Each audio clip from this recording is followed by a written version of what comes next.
आवाज आ रही है ऑनलाइन? माइक ऑन कर लिया मैंने। बताओ फटाफट यार, इसको क्या हो गया? ठीक है जी।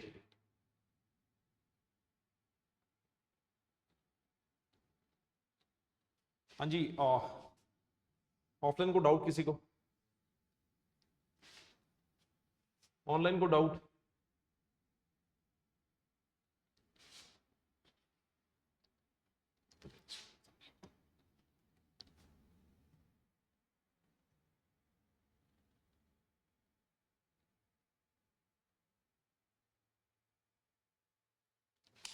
है कोई डाउट ऑनलाइन?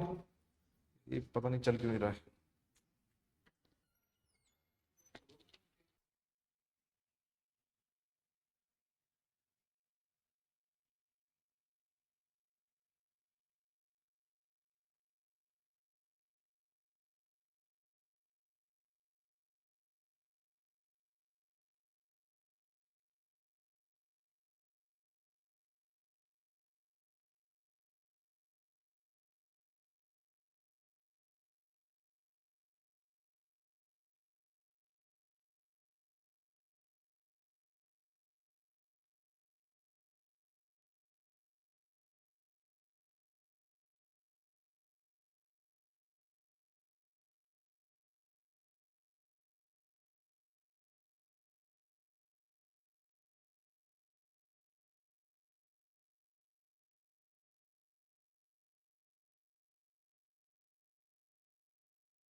चलो जी,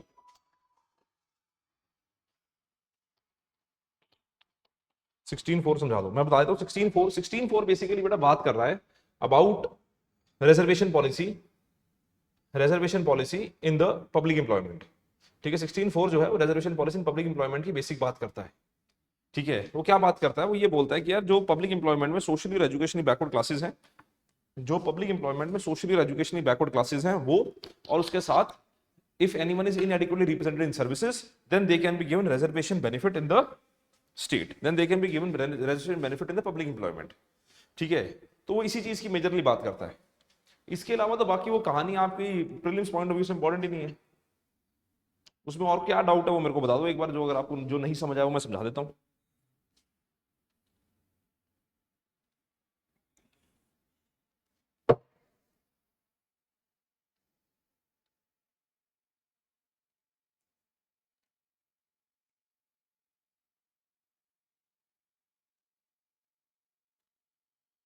16.4 ए मैंने आपको कल बताया था that 16.4 A was basically that reservation will be given in promotions to SC industries. ठीक है, सिंपल है, reservation given to promotions, sorry in promotions to SC industry 16.4 A.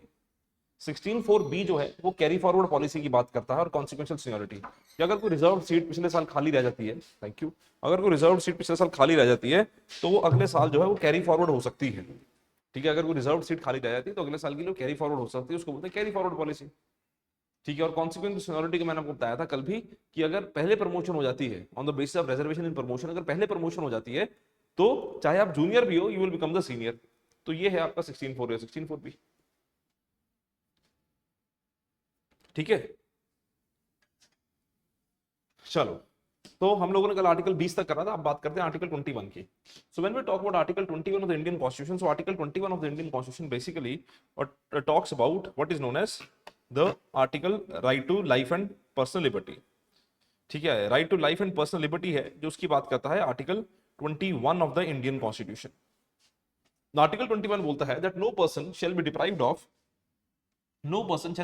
Of his life and personal liberty except according to procedure established by law. इसमें दो चीजें important है, इसमें दो चीजें इंपॉर्टेंट है। पहली इंपॉर्टेंट चीज है कि लाइफ एंड लिबर्टी, कि इसमें दो फंडामेंटल राइट्स दिए गए हैं। Article 21 basically gives two fundamental rights, one is dignified life, second is personal liberty. ठीक है, तो article 21 gives to an individual two important fundamental rights, dignified life and personal liberty. अब वो ये बोलता है कि सर कोई भी आदमी को ये डिग्निफाइड लाइफ और पर्सनल लिबर्टी का राइट जो है वो उसे छीना नहीं जा सकता। ठीक है, अब ये जो right to life and personal liberty है ना, this is basically one of the most important और one of the most expanded fundamental right of Indian constitution. This is one of the most important, or rather one of the most expanded fundamental right of the Indian Constitution, because it is this particular right in which the Supreme Court has stated that the right to life does not mean right to live as a mere animal existence. कि ये नहीं है कि आपको right to life का मतलब ये नहीं है कि सिर्फ सांस लेने का अधिकार है. सुप्रीम कोर्ट कहता है कि राइट टू लाइफ का तात्पर्य, राइट टू लाइफ का मतलब क्या है कि आपके पास जितनी भी जिंदगी अच्छी बेहतर बनाने के लिए चीजों की आवश्यकता है, कोई भी ऐसी चीज जो आपकी जिंदगी को बेहतर बना सकती है, तो उन सारी चीजों को आपकी लाइफ में इंकलकेट करने का, इंट्रोड्यूस करने के लिए जो राइट्स हैं वो आपके right to life and personal liberty में इंक्लूडेड होते हैं. फॉर एग्जाम्पल अगर हम बात करें राइट टू लाइफ में कि जिंदगी को बेहतर बनाने के लिए किन चीजों की जरूरत होती है, अगर हम बात करें क्लीन एयर की, वो राइट टू लाइफ का पार्ट है. ठीक है, तो सुप्रीम कोर्ट ने क्या करा, सुप्रीम कोर्ट ने ना राइट टू लाइफ को बहुत ज्यादा एक्सपेंड करा, और कई सारे ऐसे फंडामेंटल राइट्स हैं, कई सारे ऐसे राइट्स हैं जो सुप्रीम कोर्ट ने gradually right to life and personal liberty के आर्टिकल 21 में सॉरी डालने शुरू कर दी. जिसकी कुछ एग्जांपल्स की अगर हम बात करें, राइट टू क्लीन एनवायरनमेंट इसकी एक एग्जांपल है, राइट टू क्लीन एयर इसकी एक एग्जांपल है, राइट अगेंस्ट क्लाइमेट चेंज इसकी एग्जांपल है, राइट टू रेप्यूटेशन है, राइट टू स्लीप है, राइट टू प्राइवेसी है, राइट अगेंस्ट पब्लिक हैंगिंग है, राइट टू स्पीडी ट्रायल है, राइट अगेंस्ट रेप है, राइट टू हेल्थ है, ठीक है, राइट अगेंस्ट सेक्सुअल हरासमेंट है, right to marry person of your own choice. जितने भी केसेस हैं, ये सारे वो केसेस हैं जो ग्रेजुअली सुप्रीम कोर्ट ने इसमें ऐड करते गए, और सुप्रीम कोर्ट ने उन सबको फंडामेंटल राइट अंडर आर्टिकल 21 का पार्ट बनाया. ठीक है, तो कोर्ट ने ये बोला कि आर्टिकल 21 का सिर्फ ये मतलब नहीं है कि आप जिंदगी जी पा रहे हो, आप अच्छी जिंदगी, एक dignified life with full benefits, with full reputation जी पा रहे हो. जितनी भी चीजें चाहिए आपको एक अच्छी जिंदगी जीने के लिए, वो सारी चीजें सुप्रीम कोर्ट ने ग्रेजुअली आर्टिकल 21 में डालनी शुरू कर दी. ठीक है, पर right to life and personal liberty भी जो है, ये भी एक एब्सोल्यूट फंडामेंटल राइट नहीं है. ठीक है, राइट टू लाइफ एक इंपॉर्टेंट राइट है, but that does not mean that right to life and personal liberty shall be an absolute fundamental right, because in right to life and personal liberty ये लिखा गया है that except according to procedure established by law. कि right to life and personal liberty सबको मिलेगा, but except according to procedure established by law. So जो constitution of India है वो प्रोसीजर एस्टेब्लिश्ड बाय लॉ की बात करता है. ठीक है, कॉन्स्टिट्यूशन ऑफ इंडिया जो प्रोसीजर एस्टेब्लिश्ड बाय लॉ. अब आप रिसेंटली राइट कौन से ऐड किया, किसी को आइडिया है? That in 2025 there was one case in the supreme court of India in which article 21 one new fundamental right has been added. 2025 की सुप्रीम कोर्ट की जजमेंट है, हिंदू न्यूज़पेपर ने भी कवर किया था, मतलब न्यूज़पेपर्स ऑलमोस्ट सारे न्यूज़पेपर्स ने कवर किया था, एनीवन ऑनलाइन ऑफलाइन, कि ऐसा कौन सा फंडामेंटल राइट जो 2025 में सुप्रीम कोर्ट ने ऐड किया है.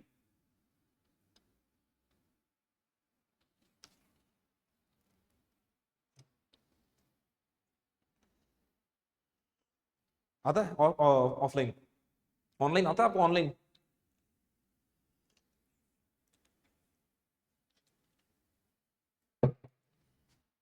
ऑनलाइन आता है, हाँ या ना बताओ.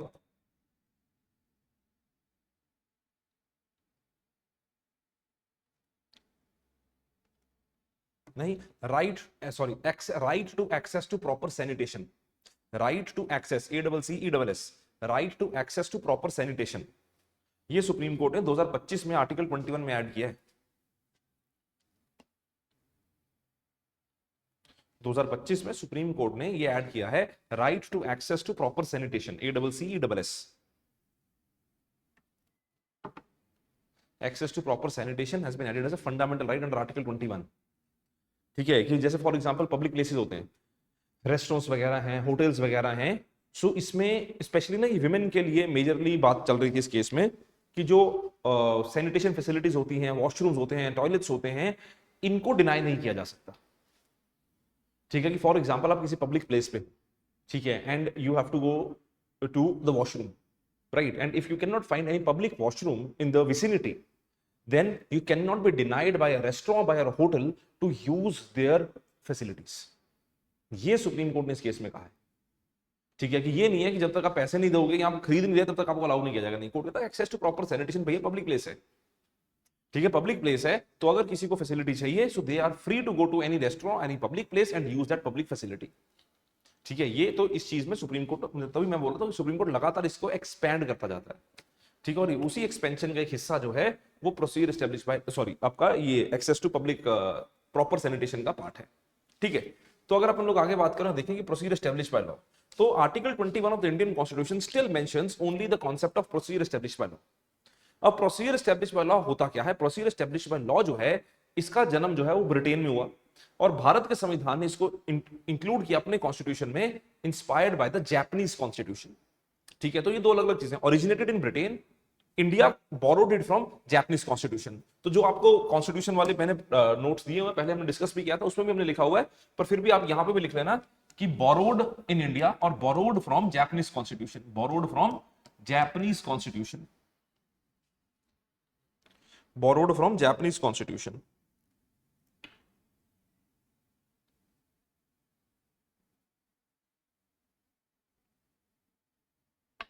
Borrowed from Japanese constitution. ठीक है, अब procedure establish by law, due process of law होता क्या, इस चीज को समझते हैं। So when we talk about procedure establish by law and due process of law,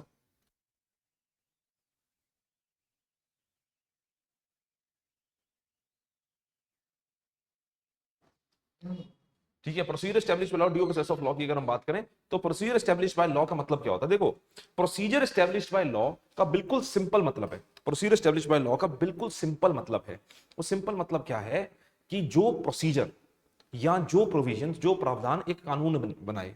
आपने बचपन में हिंदी तो पढ़ी होगी, हिंदी या व्याकरण कुछ भी कोई भी भाषा आपने पढ़ी है, तो उसमें ना एक वो आता था जिसको बोलते हैं संधि विच्छेद, ठीक है ना, कि शब्द को तोड़ के समझना। तो अगर आप लोग प्रोसीजर एस्टैब्लिश बाय लॉ को तोड़ के समझते हो तो आपको पता लगेगा कि प्रोसीजर मतलब जो प्रावधान या जो प्रोविजंस लॉ के द्वारा या कानून के द्वारा स्थापित कर दिए गए, उनकी बात हो रही है। तो प्रोसीजर एस्टैब्लिश बाय लॉ में ना ये चेक किया जाता है कि लॉ बनने के बाद के प्रोसीजर्स क्या हैं, क्या उनको फॉलो किया जा रहा है। तो प्रोसीजर एस्टैब्लिश बाय लॉ ना लॉ बनने के पहले कारगर नहीं होता, इसीलिए जो प्रोसीजर एस्टैब्लिश बाय लॉ है ना वो एक नैरो प्रोसेस है। प्रोसीजर एस्टैब्लिश बाय लॉ एक नैरो प्रोसेस है, जो जिसमें हम प्रोसीजर एस्टैब्लिश बाय लॉ में we are only and only sorry we are only and only able to question the role of the executive. इसमें सिर्फ हम एग्जीक्यूटिव को ही चेक कर सकते हैं, जैसे यहां पे लिखा हुआ है कि does not assess whether the laws made by the legislature और by the concerned authority are fair, just and arbitrary. मतलब क्या है कि legislature goes out of the scope and it only provides the safeguard against the arbitrary action of the executive. ठीक है, नीचे देखो लिखा हुआ है फोर्थ पॉइंट में that it only and only safeguards the authoritative action taken by the executive or the arbitrary action taken by the executive।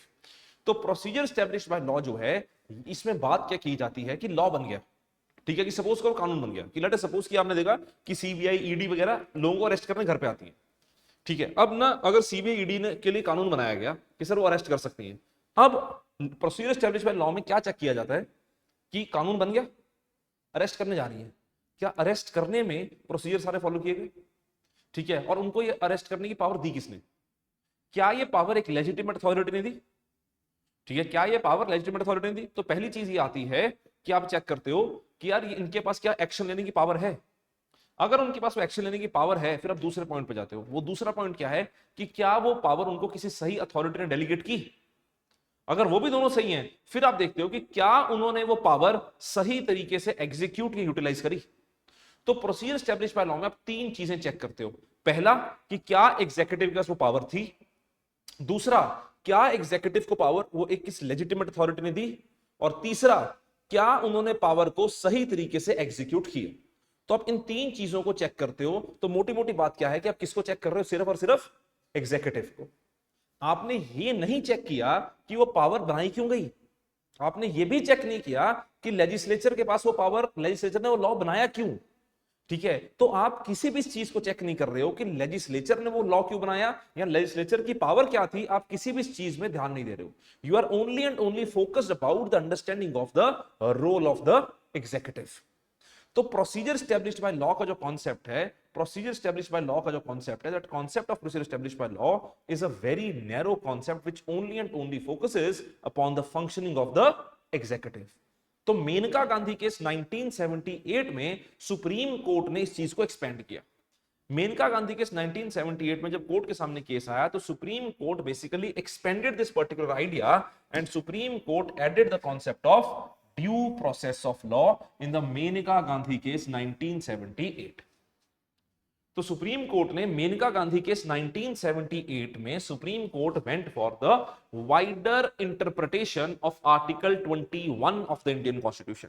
The Supreme Court went for the wider interpretation of Article 21 of the Indian Constitution, wherein the Supreme Court took into consideration this concept of due process of law. Supreme Court took into consideration the process of due process of law. So this idea of due process of law was basically inspired or taken by the or from the American Constitution. It was taken from the American Constitution. अब American Constitution से ये process उठाया गया तो इसमें क्या check किया जाता है? This idea of due process of law gives a wider power to the judiciary. जैसे मैंने आपको प्रोसीजर एस्टैब्लिश्ड बाय लॉ में बताया कि लॉ क्यों बनाया, किस इंटेंशन से बनाया, किस नीयत से बनाया, ये चेक नहीं किया जाता. ड्यू प्रोसेस ऑफ लॉ में जुडिशरी के पास ये सारी पावर्स होती है. तो ड्यू प्रोसेस ऑफ लॉ जो है ना, उसमें ये चीज इंपॉर्टेंट है आपके लिए, इस चीज को ध्यान में दो कि due process of law safeguard citizens rights from executive plus legislative actions. कि एग्जीक्यूटिव एक्शन को भी चेक करता है और लेजिस्लेटिव एक्शन को भी चेक करता है. Right from why the law is being formulated or why the law is being made, right from that particular point to the point of execution, it takes everything into consideration. ठीक है कि law makers ने law सोचा क्यों. जैसे for example मैं example देता हूं आपको, ड्यू प्रोसेस ऑफ लॉ किस तरह चेक फंक्शन करता है कि फेयरनेस ऑफ लॉ चेक की जाती है. कि जैसे आपको पता है, जैसे जुडिशरी और लेजिस्लेचर के झगड़े चलते रहते हैं आजकल. एग्जीक्यूटिव रोज कोई ना कोई बयान दे रहे हैं जुडिशरी के बारे. तो ना एनजैक की बात चल रही है, दैट एनजैक में रीअकर और एनजैक में reappear. एनजैक is basically national judicial appointment commission. जब अपन लोग जुडिशरी पढ़ेंगे आखिरी के 2-3 क्लास में हम जुडिशरी पढ़ेंगे, तो थर्ड क्लास होती है आपकी जुडिशरी की, तो वहां पे हमको समझाऊंगा कि एनजैक का फंक्शन क्या होता है. ठीक है, तो एनजैक जो था उसमें सुप्रीम कोर्ट ने ये नहीं कहा कि एनजैक, क्योंकि एनजैक ने तो कोई रोल ही नहीं परफॉर्म किया था अभी तक, अभी तो सिर्फ कागजों में था. तो सुप्रीम कोर्ट ने इंटेंट ऑफ द लॉ के बेसिस के ऊपर उसको अनकॉन्स्टिट्यूशनल घोषित कर दिया. इंटेंट ऑफ द लॉ का मतलब क्या हुआ कि सुप्रीम कोर्ट ने ये बोल दिया कि sir the intent of NJAC और the intent of this particular law is basically that the government wants to interfere into the functioning of the legislature judiciary. So it is against the idea of separation of power which is a part of basic structure. ठीक है, तो idea क्या हुआ कि supreme court ने किस basis के ऊपर चेक कर दिया? Intent, fairness of the law. और ये कहां से सुप्रीम कोर्ट को पावर मिलती है? Due process of law. जो ड्यू प्रोसेस ऑफ लॉ है ना, ये idea of due process of law, it is not mentioned anywhere in the Indian constitution. Bharat के संविधान में कहीं नहीं दिया गया. ये जुडिशियल इनोवेशन है हमारे लिए. जुडिशरी ने खुद ही ऐड कर लिया अपने लिए ड्यू प्रोसेस ऑफ लॉ. हमारे देश में है नहीं है. ठीक है, हमारे देश में है नहीं है ड्यू प्रोसेस ऑफ लॉ. तो ये आइडिया जो है ड्यू प्रोसेस ऑफ लॉ का, ये इस तरह से फंक्शन करता है. और in spite of not being mentioned in the concept of due process in the constitution, it is the part of basic structure of the constitution. It is a part of basic structure of the constitution. In spite of not being mentioned in the constitution, it is still considered to be the part of basic structure of the constitution. नहीं मैंने नहीं पीनी, मना करा था मैंने कि हाँ मैंने नहीं पीनी. पिछली बार में तूने चीनी डाल के दे दी, वो सारा खराब हो गया काम. रहने दे, अब नहीं पीनी, बाद में पीऊंगा. अगली क्लास है ना 5 बजे, तब पीऊंगा. रहने दे. Thank you. सुन मेरी बात, एक ब्लैक कॉफी ला दे, ब्लैक कॉफी ला दे. 500 किलो चीनी डाल के दी उन्होंने चाय में मेरे को. मतलब कोई पिए तो अंदर से जुड़ जाए, वो इतनी चीनी थी उसमें. ठीक है, तो देखो, तो ये होता है due process of law. This what is article 21 of the Indian constitution. This what is article 21 of the Indian. समझ आई बात? हाँ या ना? ठीक है, ऑनलाइन कोई डाउट इसमें किसी को? ये आर्टिकल 21 में आपको बेसिक डिफरेंस यही पूछा जा सकता है. ठीक है, बेसिक डिफरेंस यही पूछा जा सकता है. यहाँ आपको मैंने क्वेश्चन देखे थे, उसमें मेरे को ऐसा तो कोई क्वेश्चन मिला नहीं हिमाचल के कुछ प्रीवियस ईयर में से कि वो ये पूछ रहे हैं कि कौन कौन सा आर्टिकल जो है, कौन कौन सा राइट जो है वो आर्टिकल 21 में एडेड है. ऐसा तो क्वेश्चन मेरे को मिला नहीं. ऐसा आया कभी कुछ हिमाचल में? यूपीएससी ने तो पूछे, हिमाचल में मेरे को नहीं मिला. ठीक है, इसलिए मैंने वो सारी लिस्ट जो है वो आपको नहीं बनवाई कि कौन कौन से आर्टिकल जो है या कौन कौन से राइट्स जो है वो इसमें डाले गए हैं. अगर आप फिर भी चाहते हो मैं थोड़े से आपको लिखवा देता हूँ. अपनी जगह तो होगी ना आपके पास लिखने को, तो आप लिख लो. नेक्स्ट पेज आपने प्रिंट आउट निकला कहीं भी साइड पे लिख लो, कहीं भी जो है थोड़े से मैं आपको लिखवा देता हूं. That which of the following, which of the rights are added under article 21 of the Indian constitution by the supreme court of India. ठीक है, लिखो. सबसे पहले right to go abroad. Important थोड़े से लिखवा देता हूं. Right to go abroad, right to livelihood. तुम तो लिखे होंगे उसमें, तो लिखे उसमें तो हमने 20-21 लिखे हैं. यूपीएससी में तो 20-21 लिखे हैं. Right to clean, right to livelihood, right to clean environment, right to clean environment, right against climate change, right against climate change,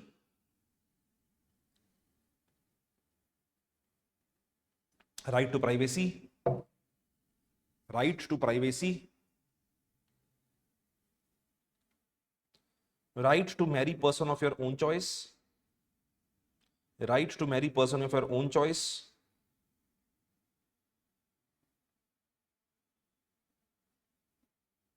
right to die with dignity, right to die with dignity,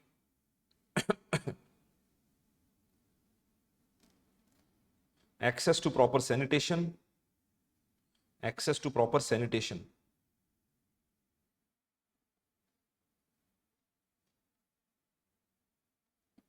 right to livelihood etcetera, right to livelihood etcetera, right to health भी आता है इसमें, right to health भी आता है, वो डाल सकते हो, राइट टू हेल्थ है, एक और लिख सकते हो right to free, right to speedy trial, एक और लिख लो राइट टू स्पीडी ट्रायल इसमें आता है, और एक और आता है जो आपके एडीआर जो मैकेनिज्म हम जुडिशियल में आपको समझाऊंगा थोड़ा सा, उसके लिए इंपॉर्टेंट है right to free legal aid to poor.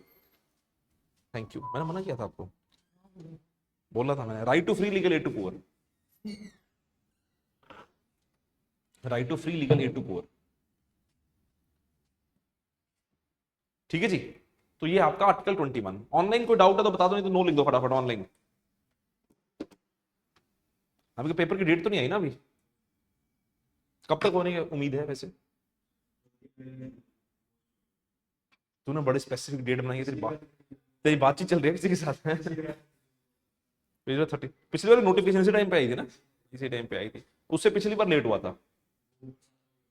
हाँ, कोविड से थोड़ा डिले होना शुरू हुआ, नहीं तो पहले तो टाइम पे होता था हिमाचल का पेपर, कोविड में डिले हुआ था, पहले कोविड में डिले हुआ फिर बारिशें आ गई तो उसका हुआ था। ठीक है, तो जून में मोस्ट प्रोबेबली डेट तो अभी तक यही है ना, जो मैंने सुना, मैंने भी यही सुना कि जून की बात है, पर तुमने बड़ी स्पेसिफिक डेट बताई, ठीक है कि 29 जून। ठीक है, देखो नेक्स्ट इज आर्टिकल 21 है राइट टू एजुकेशन। आर्टिकल 21 है right to education. So right to education जो है ओरिजिनल कॉन्स्टिट्यूशन का हिस्सा नहीं था, this is not the part of original constitution. Right to education under article 21A was added by 86th constitutional amendment act 2002। ठीक है, 86th constitutional amendment act 2002 में डाला गया, लिखा भी हुआ इसके नीचे, 86th अमेंडमेंट एक्ट 2002 में इसको इंक्लूड किया गया। इसमें क्या बात की जाती है, इसमें their basically their understanding is free and compulsory education to the children in the age of 6 to 14 years. 6 से 14 साल तक के बच्चों के लिए फ्री एंड कंपल्सरी एजुकेशन की बात की जाती है in the case of right to education. ठीक है, that any student or any child between the age group of 6 to 14 shall have the right to free and compulsory education between the age of 6 to 14। अब देखो, अब 86th amendment act ने ना क्या किया, 86th amendment act ने कहा कि सर पार्लियामेंट के पास ये पावर है कि पार्लियामेंट 6 से 14 साल तक के बच्चों के लिए लॉ बनाए कि उनको free and compulsory education provide करवाई जाएगी। तो पार्लियामेंट ने लॉ बनाया और वो इफेक्टिव आया 2009 में। ठीक है, तो आर्टिकल 21A जो है, it is an enabling clause which gives the power to the parliament to make a law on that, right. और 86th अमेंडमेंट एक्ट में ही ना कॉन्स्टिट्यूशन में 2 प्रोविजंस और ऐड किए गए। 86th अमेंडमेंट एक्ट में कॉन्स्टिट्यूशन में 2 प्रोविजंस और ऐड किए गए। पहला प्रोविजन डाला गया आर्टिकल 45 में। अब ओरिजिनल कॉन्स्टिट्यूशन में आर्टिकल 45 क्या कहता था, आर्टिकल 45 कहता था free and compulsory education for children between the 6 to 14। अब जो 6 से 14 साल तक के बच्चों का फ्री एंड कंपल्सरी एजुकेशन का प्रोसेस आर्टिकल 45 पहले कहता था, उस प्रोसेस को अपन लोग ने निकाल के क्या कर दिया, हमने उसको निकाल के आर्टिकल 21A में तब्दील कर दिया। फिर हमने आर्टिकल 45 को रिप्लेस कर दिया और उसमें यह डाला कि sir early childhood care and education for all children until they complete the age of 6 years। मतलब इसमें अपन लोग बात कर रहे हैं 0 to 6 years के विद्यार्थियों की या बच्चों की, कि before the complete the age of 6 years उन बच्चों के साथ क्या करना है, उसके वो हमारा अगला टारगेट या अगला स्टेप है।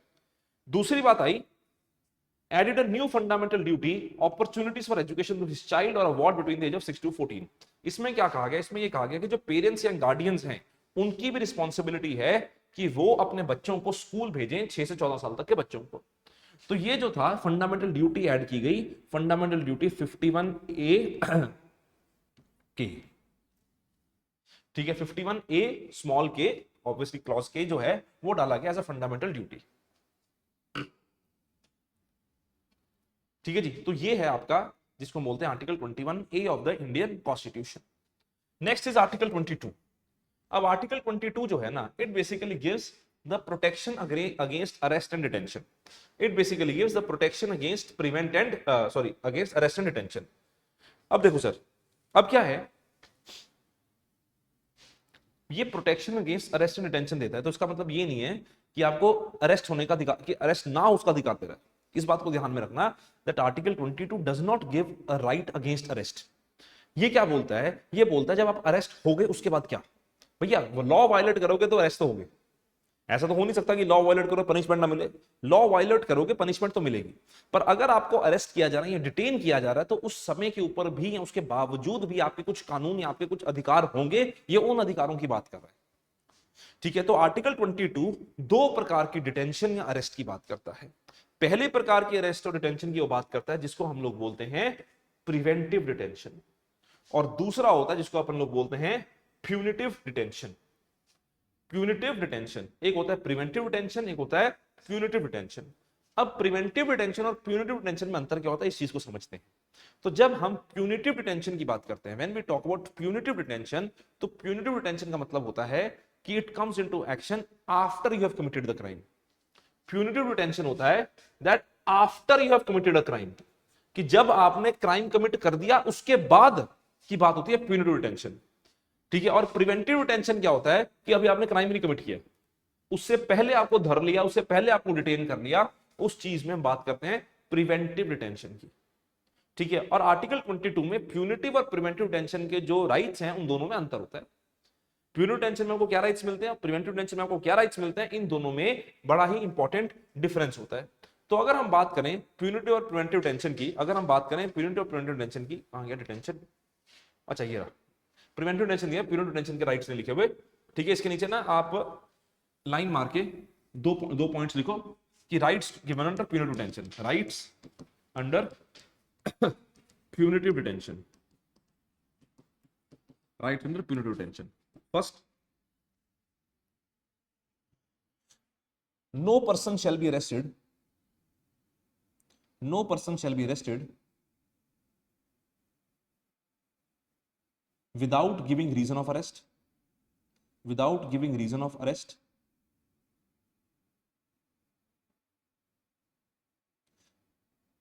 and he shall have the right to consult, he shall have right to consult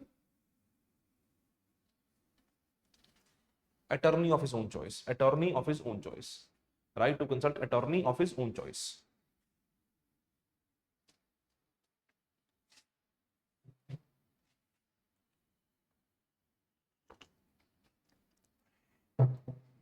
B point, arrested person shall be produced before judicial magistrate within 24 hours, within 24 hours, bracket excluding journey time, bracket excluding journey time, excluding journey time, excluding journey time. And last point, no person shall be detained, no person shall be detained beyond a period mentioned by the magistrate, mentioned by judicial magistrate. No person shall be detained beyond a period mentioned by judicial magistrate.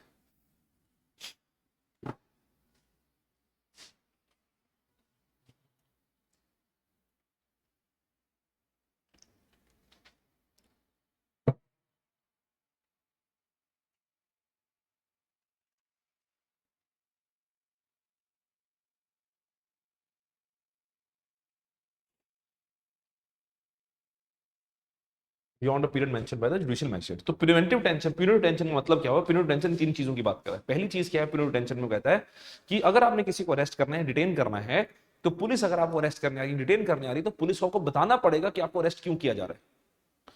ठीक है, ये अभी भी recently भी supreme court ने 2025 में भी supreme court ने एक केस में कहा है। सुप्रीम कोर्ट कहता है कि यार अगर आप किसी को अरेस्ट करने जा रहे हो, then the person has a right to know that why he or she is being arrested or why an individual is being arrested. तो आप बिना रीजन बताए किसी आदमी को अरेस्ट नहीं कर सकते। ठीक है, साथ ही साथ अगर आप किसी को अरेस्ट कर रहे हो तो आप उसको मौका दोगे कि वो अपने वकील को कंसल्ट कर पाए। दूसरी इंपॉर्टेंट चीज आती है कि आपको उसको जुडिशियल मैजिस्ट्रेट के सामने पेश करना 24 घंटे के अंदर। For more than 24 hours you can not keep the person under your own detention without being present और without presented in front of the judicial magistrate. ठीक है, which obviously excludes the journey time. कि अगर for example किसी का पंजाब में case लगा हुआ है, ठीक है, उसको पकड़ा गया तमिलनाडु से। अब तमिलनाडु की पुलिस की फैसिलिटी कुछ वो उनकी फॉर्मेलिटीज होंगी, वहां से लेके आके जब तक अब जिस थाने में केस है उस थाने में नहीं ले आते तब तक का टाइम पीरियड नहीं है। जब उस थाने में ले आए जहां पे केस फाइल किया गया है, वहां से लेके 24 घंटे का टाइम पीरियड स्टार्ट होता है। उसमें हो सकता है उससे पहले 3-4 दिन लग जाए, उसमें कोई दिक्कत नहीं है। ठीक है, विच एक्सक्लूड्स जर्नी टाइम। और तीसरी चीज क्या है कि अगर जुडिशियल मैजिस्ट्रेट ने बोला कि इस आदमी को आप 7 दिन के लिए अरेस्ट कर सकते हो, 7 दिन तक डिटेन कर सकते हो, तो आप उसको 7 दिन के बियॉन्ड डिटेन नहीं कर सकते। तो ये है कि no person shall be detained beyond the time period mentioned by the judicial magistrate. तो जब जुडिशियल मैजिस्ट्रेट ने बोल दिया कि सर इसको छोड़ दो, जाने दो, तो आपको उसको जाने देना पड़ेगा। ठीक है, you can not extend it beyond the time mentioned by the judicial magistrate. ये 3 राइट्स जो हैं ये प्यूनिटिव डिटेंशन में अरेस्ट किए हुए या डिटेन किए हुए आदमी को मिलते हैं। प्रिवेंटिव डिटेंशन को राइट्स नहीं मिलते। तो जो आदमी प्रिवेंटिव डिटेंशन में डिटेन किया जाता है उसको ये अधिकार नहीं मिलते। प्रिवेंटिव डिटेंशन में क्या कंडीशन होती है? प्रिवेंटिव डिटेंशन में होता क्या है कि जो आदमी को अरेस्ट किया जाता है उसको किस बेसिस के ऊपर अरेस्ट किया जाता है, उसके लिए कानून व्यवस्था बनाने की कि किन किन बेसिस के ऊपर प्रिवेंटिव डिटेंशन के बेसिस के ऊपर अरेस्ट किया जाता है। तो वो पावर पार्लियामेंट के पास भी है लॉ बनाने की और स्टेट के पास भी है कि किन बेसिस के ऊपर आदमियों को या लोगों को प्रिवेंटिव डिटेंशन में अरेस्ट किया जाएगा। वो लॉ बनाने की पावर पार्लियामेंट के पास भी है और स्टेट के पास भी है।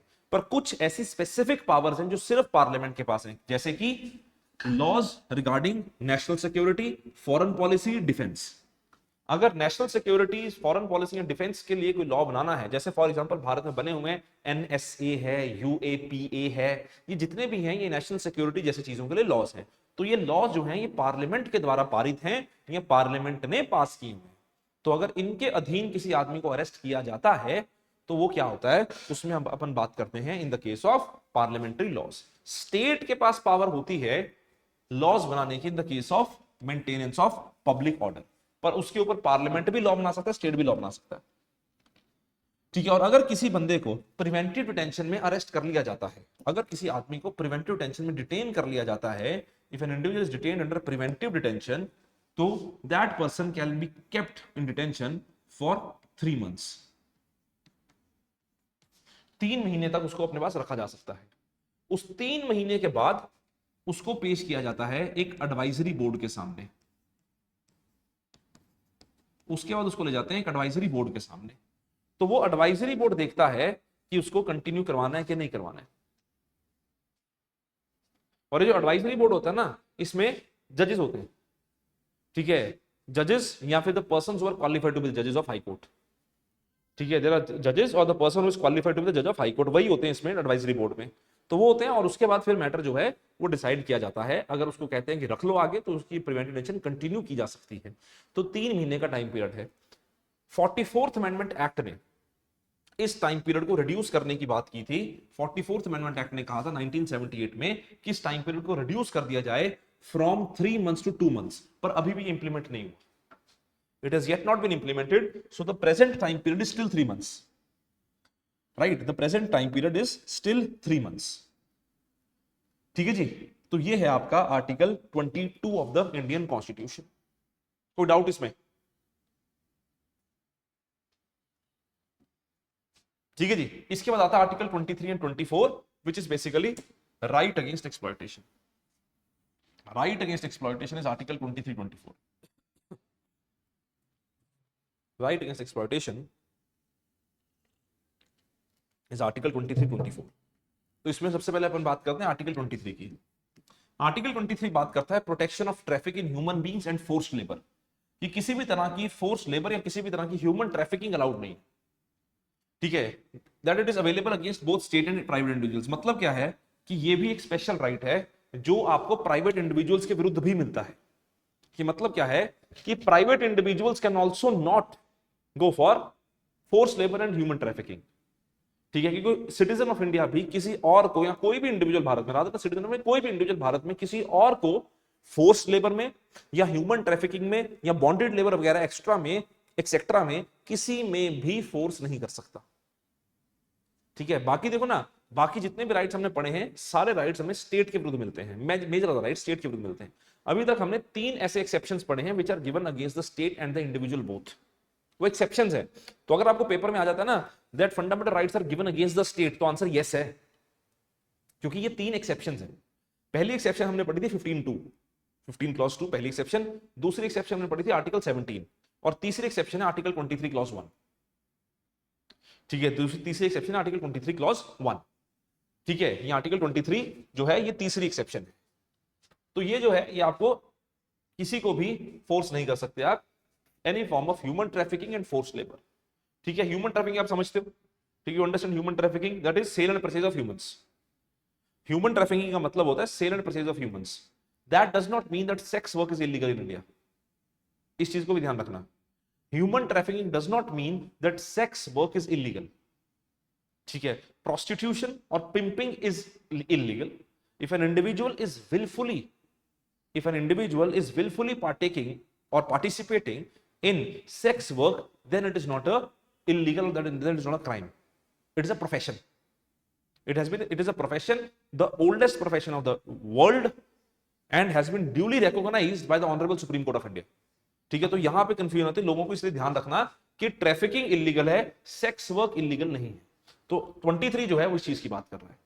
ठीक है, 23 ऑब्वियसली ह्यूमन ट्रैफिकिंग की बात कर रही है, मैंने आपको एक्सप्लेनेशन दी थी ताकि आपको कंफ्यूजन ना हो।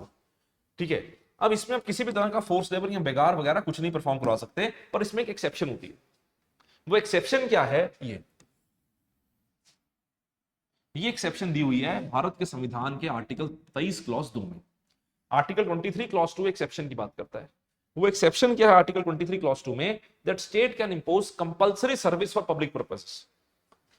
ठीक है, कि फॉर एग्जांपल कल को जंग हो जाती है, कल को युद्ध हो जाता है, सरकार बोल सकती है कि एक काम करो कि जितने भी लड़के 25 साल से नीचे हैं वो सारे फौज में भर्ती हो, आओ युद्ध करने चले। State can do ask for compulsory service. ठीक है, state can ask for compulsory service, तो सरकार ये कर सकती है। और जब सरकार कंपल्सरी सर्विस की बात कर रही है, then the government shall not discriminate, और the government can not discriminate only on the grounds of the government or the state shall not discriminate only on the grounds of religion, race, caste and class. Religion, race, caste and class or any of them. तो इसमें 4 points of exception होते हैं।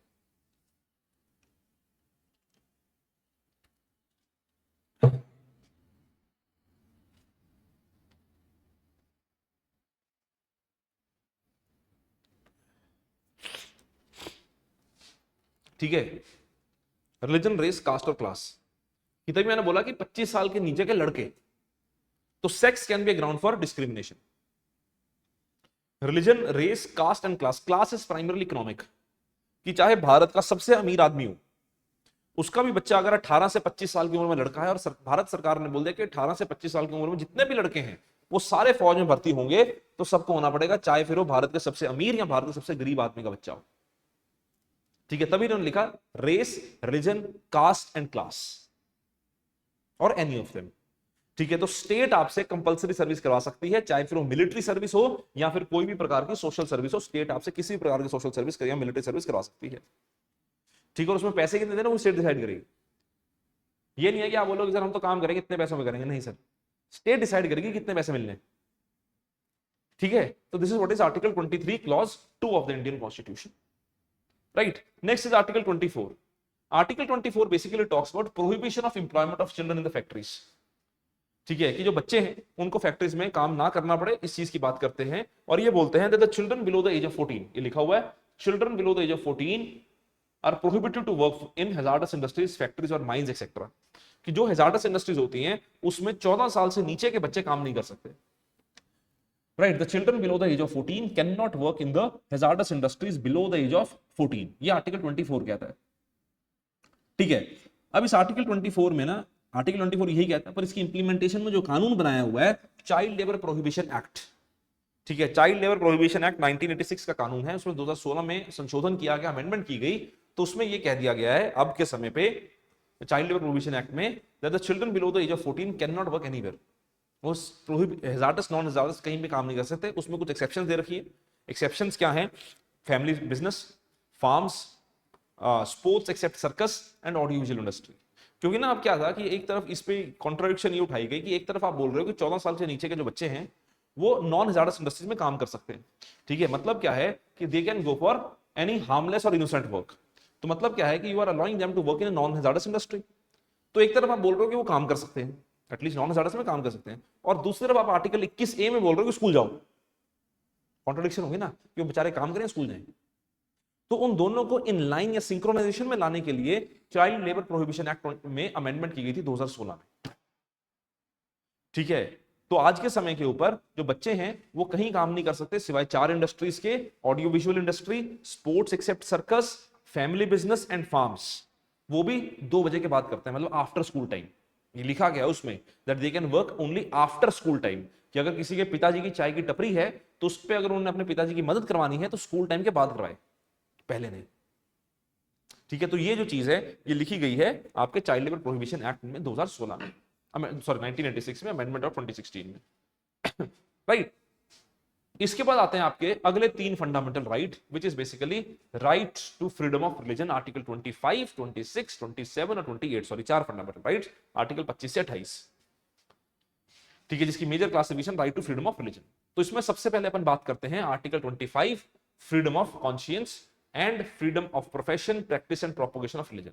Article 25 आपको 2 fundamental rights देता है। Article 25 आपको 2 fundamental rights देता है। पहला है फ्रीडम ऑफ कॉन्शियंस और दूसरा है freedom of profession, practice and propagation of religion. Profession, practice and propagation of religion,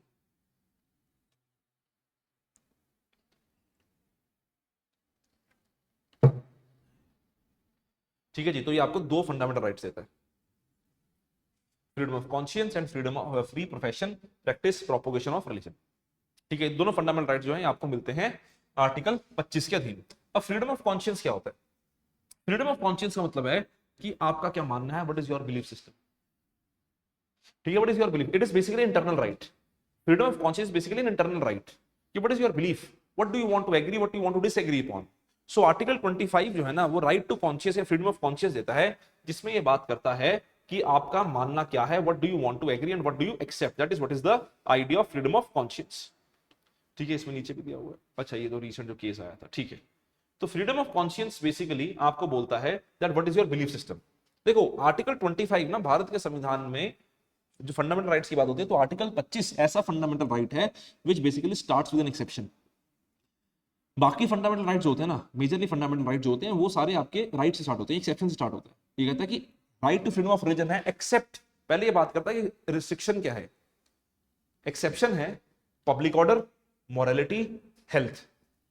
next page पे दिया हुआ है एक्सेप्शन है पब्लिक ऑर्डर, मोरालिटी, हेल्थ, और कॉमा डाल के लिखो इसमें any other right mentioned in part 3 of the constitution, मतलब any other fundamental right, any other right mention in part 3 of the constitution. ये एक्सेप्शन है, ये सॉरी रिस्ट्रिक्शन है, ये रिस्ट्रिक्शन है,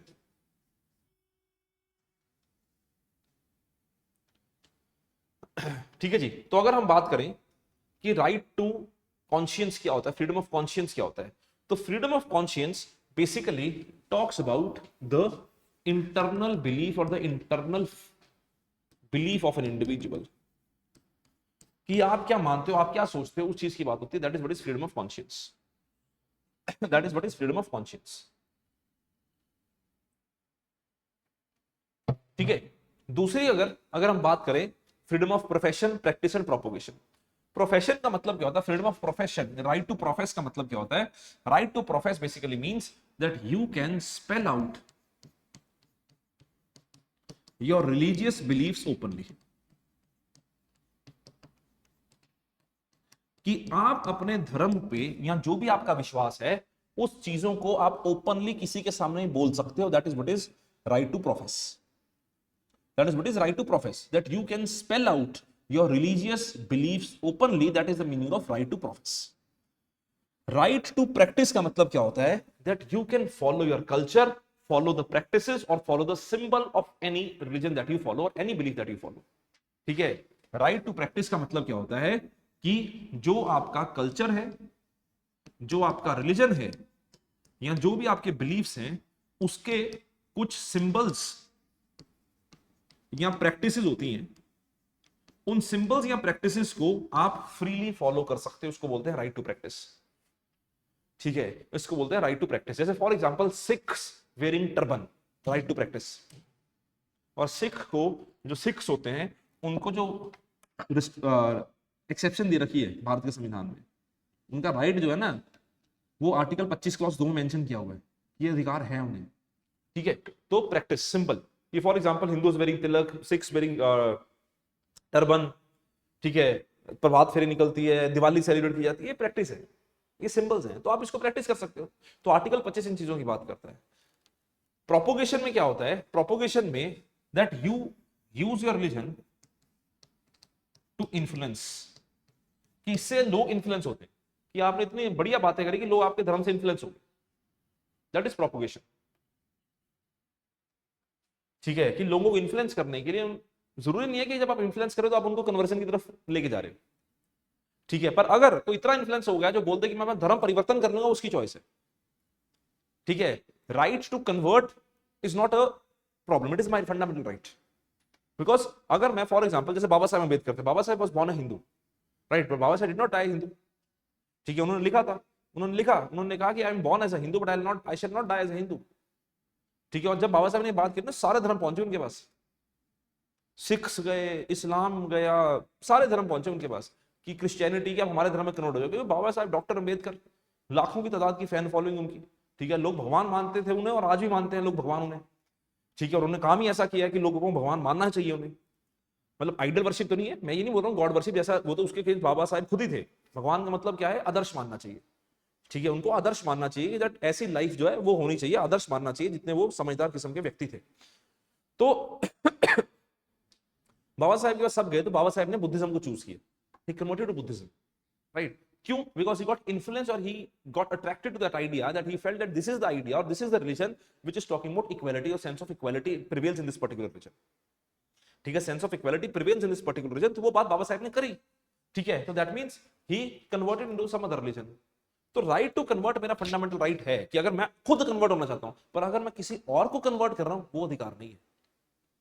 ठीक है, तभी आप ये देखो, यहां पे लिखा हुआ है कि does not include right to convert another person to one's religion, कि मैं किसी और को कन्वर्ट नहीं करवा सकता, वो मेरा अधिकार नहीं है। अगर मैं खुद चाहूं कन्वर्ट होना, मैं हो जाऊं, that is my choice.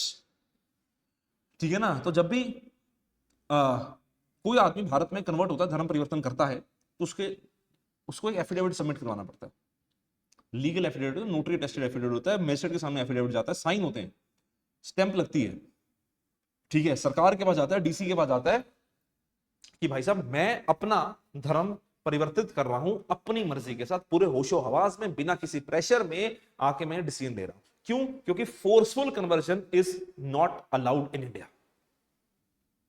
Forceful conversion is not allowed in India. ठीक है ना, तो ये आर्टिकल 25 में आपको अधिकार दिया जाता है। तो आर्टिकल 25 जो है ना, वो भारत में संविधान में लोगों को इंडिविजुअल राइट्स की बात करता है। Article 25 is an individual right. ठीक है, why I have stated that article 25 is an individual right, because if we compare article 25 to article 26 of the constitution, you will get this understanding. Because when we talk about article 26 of the Indian constitution, article 26 is a group right. Article 25 जो है वो individual right है, article 26 जो है वो group right है। क्यों article 26 group right है? क्योंकि आर्टिकल 26 ये बात करता है कि it gives the freedom to the religious denominations to manage their own religious affairs. कि जो रिलीजियस डिनोमिनेशंस है, अब रिलीजियस डिनोमिनेशन तो ग्रुप ही होगा ना सर, रिलीजियस डिनोमिनेशन कोई एक आदमी तो नहीं हो सकता, रिलीजियस डिनोमिनेशन तो एक ग्रुप होगा। तो जो रिलीजियस डिनोमिनेशन, जो रिलीजियस ग्रुप्स हैं, उनको राइट देता है आर्टिकल 26 क्या करने का? To manage their own religious affairs. पर सबसे बड़ी सवाल उठता है कि what is a religious denomination? Do we know what is a religious denomination? So as per the constitution or as per any article, there is no definition of what is a religious denomination.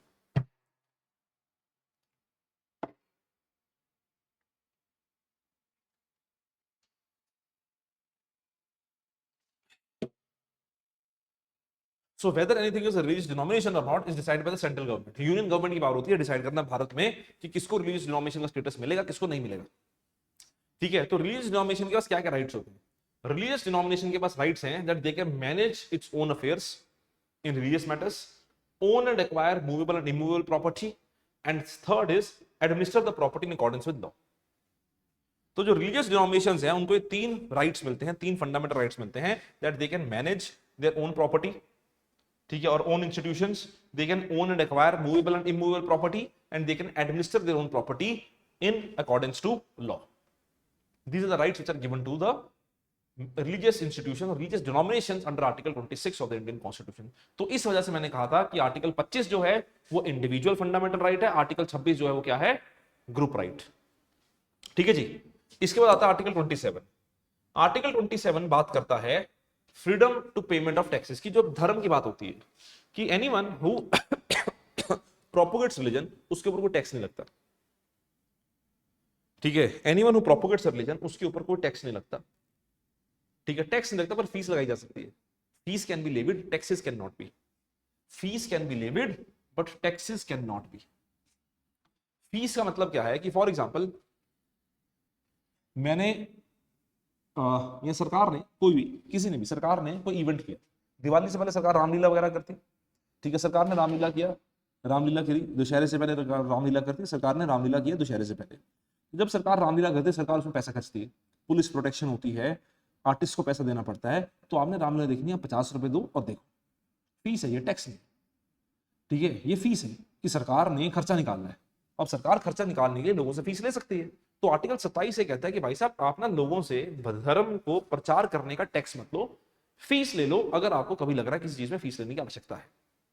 साथ ही साथ article 27 ये भी कहता है कि सरकार के पास जो बाकी टैक्सों का पैसा आता है, बाकी टैक्सेस से पैसा आता है, वो पैसा सरकार किसी एक धर्म को पुश करने के लिए या एक धर्म पे नहीं कर सकती। तो आर्टिकल 27 बेसिकली स्टेट्स और it prohibits the state from spending the money it has collected in the taxes for spread of one particular religion. So this article 27 of the Indian Constitution basically prohibits the state from having any particular religion or favoring any particular religion. So it is article 27 which basically establishes a very potent idea of the Indian Constitution, that is the concept of secularism. ठीक है, article 27 Bharat के संविधान का एक बड़ा important point of secularism लेके आता है, क्योंकि यहां पे ये कहा जाता है कि सर स्टेट किसी भी एक धर्म को पुश नहीं कर सकती। ये बात जो है आर्टिकल 27 करता है। ठीक है सर, कोई डाउट यहां तक किसी को? Online offline? ऑनलाइन।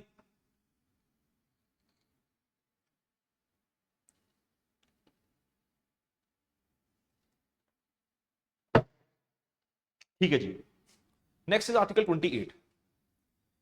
आर्टिकल 28 कहता है कि freedom as to attendance at religious instruction और religious worship in a certain education institutions. Article 27 जो है ना, सॉरी 28 जो है, ये एजुकेशन इंस्टीट्यूशंस में क्या रोल हो सकता है उसकी बात करता है कि रिलीजियस इंस्ट्रक्शन और एजुकेशन इंस्टीट्यूशंस का क्या रिलेशन है उसकी बात करता है आर्टिकल 28। ठीक है, तो आर्टिकल 28 जो है ना वो ये बात करता है कि भाई जो रिलीजियस इंस्ट्रक्शंस है वो एजुकेशन इंस्टीट्यूशन में दी जा सकती है या नहीं दी जा सकती। तो ये चार तरह के एजुकेशन इंस्टीट्यूशंस की बात करता है। पहले एजुकेशन इंस्टीट्यूशन होते हैं which are wholly maintained by the state, मतलब सरकारी इंस्टीट्यूशंस। दूसरे which are administered by the state, established under endowment or a trust, जो किसी रिलीजियस ट्रस्ट या रिलीजियस ट्रस्ट या चैरिटेबल ट्रस्ट वगैरह के अंडर ओपन किए जाते हैं। ठीक है, which are open under some religious trust, religious endowment, charitable trust, उनके अंडर खोले जाते हैं। तीसरे institutions recognised by the state, और चौथे institutions receiving aid from the state, मतलब फॉर एग्जांपल फाइनेंशियल एड। तो ये चार कैटेगरीज में इंस्टीट्यूशंस को डिवाइड करता है। जो पहले कैटेगरी इंस्टीट्यूशंस होते हैं, जो सरकारी इंस्टीट्यूशंस हैं, institutions Holi maintained by the state, यहां पे religious instruction is completely prohibited. सरकारी स्कूलों में आप रिलीजियस इंस्ट्रक्शन नहीं दे सकते। ठीक है, रिलीजियस इंस्ट्रक्शन की बात हो रही है, रिलीजियस इंस्ट्रक्शन आप नहीं दे सकते सरकारी स्कूलों में, राइट। दूसरी चीज है institutions which are administered by the state but established under some religious endowment or a charitable trust, यहां पे रिलीजियस इंस्ट्रक्शन इज अलाउड। ठीक है, religious instruction is allowed. For example आप हिसाब लगाओ, जैसे ना पंजाब की अगर अपन बात करें, पंजाब में एसजीपीसी है, सबने सुना होगा एसजीपीसी, शिरोमणि गुरुद्वारा प्रबंधक कमेटी जो है, तो वो एसजीपीसी के अंडर ना कुछ अकेडमीज चलती हैं, जिसको हम अकाल अकेडमीज के नाम से जानते हैं। अब वो अकेडमीज जो हैं they have been opened by SGPC और they are basically function by, they function under SGPC. तो एसजीपीसी हम सबको पता है कि वो सिख्स में जो गुरुद्वारा साहिब होते हैं उनको मैनेज करने का काम करते हैं। अब उसमें अगर रिलीजियस इंस्ट्रक्शन दी जा रही है, इट इज अलाउड। ऐसे ही भारत सरकार में या भारत देश में कई सारे मदरसा हैं, ऐसे कई सारे एजुकेशन इंस्टीट्यूशन है which have been opened by सब हिंदू ट्रस्ट एज वेल। जैसे आरएसएस कुछ स्कूल चलाता है, ठीक है, नहीं सारे। तो इन स्कूल्स में, ऐसे स्कूल्स में जो कुछ रिलीजियस ट्रस्ट या क्रिश्चियन मिशनरी स्कूल्स होते हैं, सबने पता ही होगा convent school, Christian missionary school जो होते हैं, तो जितने भी ऐसे चैरिटेबल ट्रस्ट या आपके रिलीजियस एंडोवमेंट्स के अंडर खुले हुए स्कूल्स होते हैं, उसमें रिलीजियस इंस्ट्रक्शन इज अलाउड, ठीक है। पर कोई भी स्कूल फिर भी आपको धर्म परिवर्तन करने को नहीं कह सकता। रिलीजियस इंस्ट्रक्शन दी जा सकती है पर धर्म परिवर्तन की बात नहीं हो सकती। फिर आते हैं institutions recognised by the state, कि मतलब they are private institutions but are recognised by the state, कि स्टेट ने बोला यस दीस इंस्टीट्यूशंस एग्जिस्ट। यहां पे religious instruction can be permitted but on voluntary basis. मतलब क्या है, it can not be force on the children. बच्चे उसमें भाग लें ना लें, वो बच्चों की मर्जी है, ठीक है। बच्चे या जो स्कूल के टीचर हैं, जो टीचिंग स्टाफ है, नॉन टीचिंग स्टाफ है या विद्यार्थी हैं, वो उसमें भाग लें ना लें, उनकी मर्जी है, उनको फोर्स नहीं किया जा सकता। And similarly it is same on institutions receiving aid from the state, कि अगर कोई इंस्टीट्यूशन सरकार से एड ले रहा है, फाइनेंशियल एड ले रहा है, उसमें भी सेम है कि आप उसमें रिलीजियस इंस्ट्रक्शन दे सकते हो पर बच्चों को या टीचर्स को या स्टाफ को फोर्स नहीं कर सकते उसमें पार्टिसिपेट करने के लिए। तो आर्टिकल 28 जो है वो इस तरह से religious instruction, religious worship in certain education institutions उसकी बात करता है। बात समझ में आपको मेरी? हाँ या ना? ठीक है। इसके बाद आता है आर्टिकल 29। आर्टिकल 29 और आर्टिकल 30। आर्टिकल 29 है protection of interest of minorities. अब इसमें तीन बातें होती हैं। इसमें यह कहा जाता है कि एनी सेक्शन ऑफ सिटीजंस, पहली इंपॉर्टेंट चीज है, any section of citizens having distinct script, culture और लैंग्वेज। तो इसमें किस चीज की प्रोटेक्शन की बात हो रही है? इसमें प्रोटेक्शन की बात हो रही है स्क्रिप्ट, कल्चर और लैंग्वेज, कि भारत के किसी भी कम्युनिटी की यहां पे माइनॉरिटी शब्द स्पेसिफिकली एक्सप्लिसिटली मेंशन्ड नहीं है। आर्टिकल 29 में माइनॉरिटी शब्द एक्सप्लिसिटली स्पेसिफिकली मेंशन्ड नहीं है, ठीक है। इसका मतलब क्या है कि कोई भी कम्युनिटी अपनी लैंग्वेज, स्क्रिप्ट और कल्चर के लिए उनको अधिकार है कि उसकी प्रोटेक्शन की बात करें। जैसे भारत में कन्नड़, मराठी, तमिल, मलयालम, तेलुगु, हिंदी, पंजाबी, इन सबके लिए अलग अलग लोग हैं जो प्रोटेस्ट भी करते हैं और वायलेंट हो जाते हैं, वो गलत है, ठीक है। जैसे महाराष्ट्र में कुछ वीडियोस देख रहा था थोड़े दिन पहले कि जहां पे मराठी बोलने में लोगों को पीटा जा रहा है कि तुम मराठी नहीं बोलते, पिटाई कर देते हैं।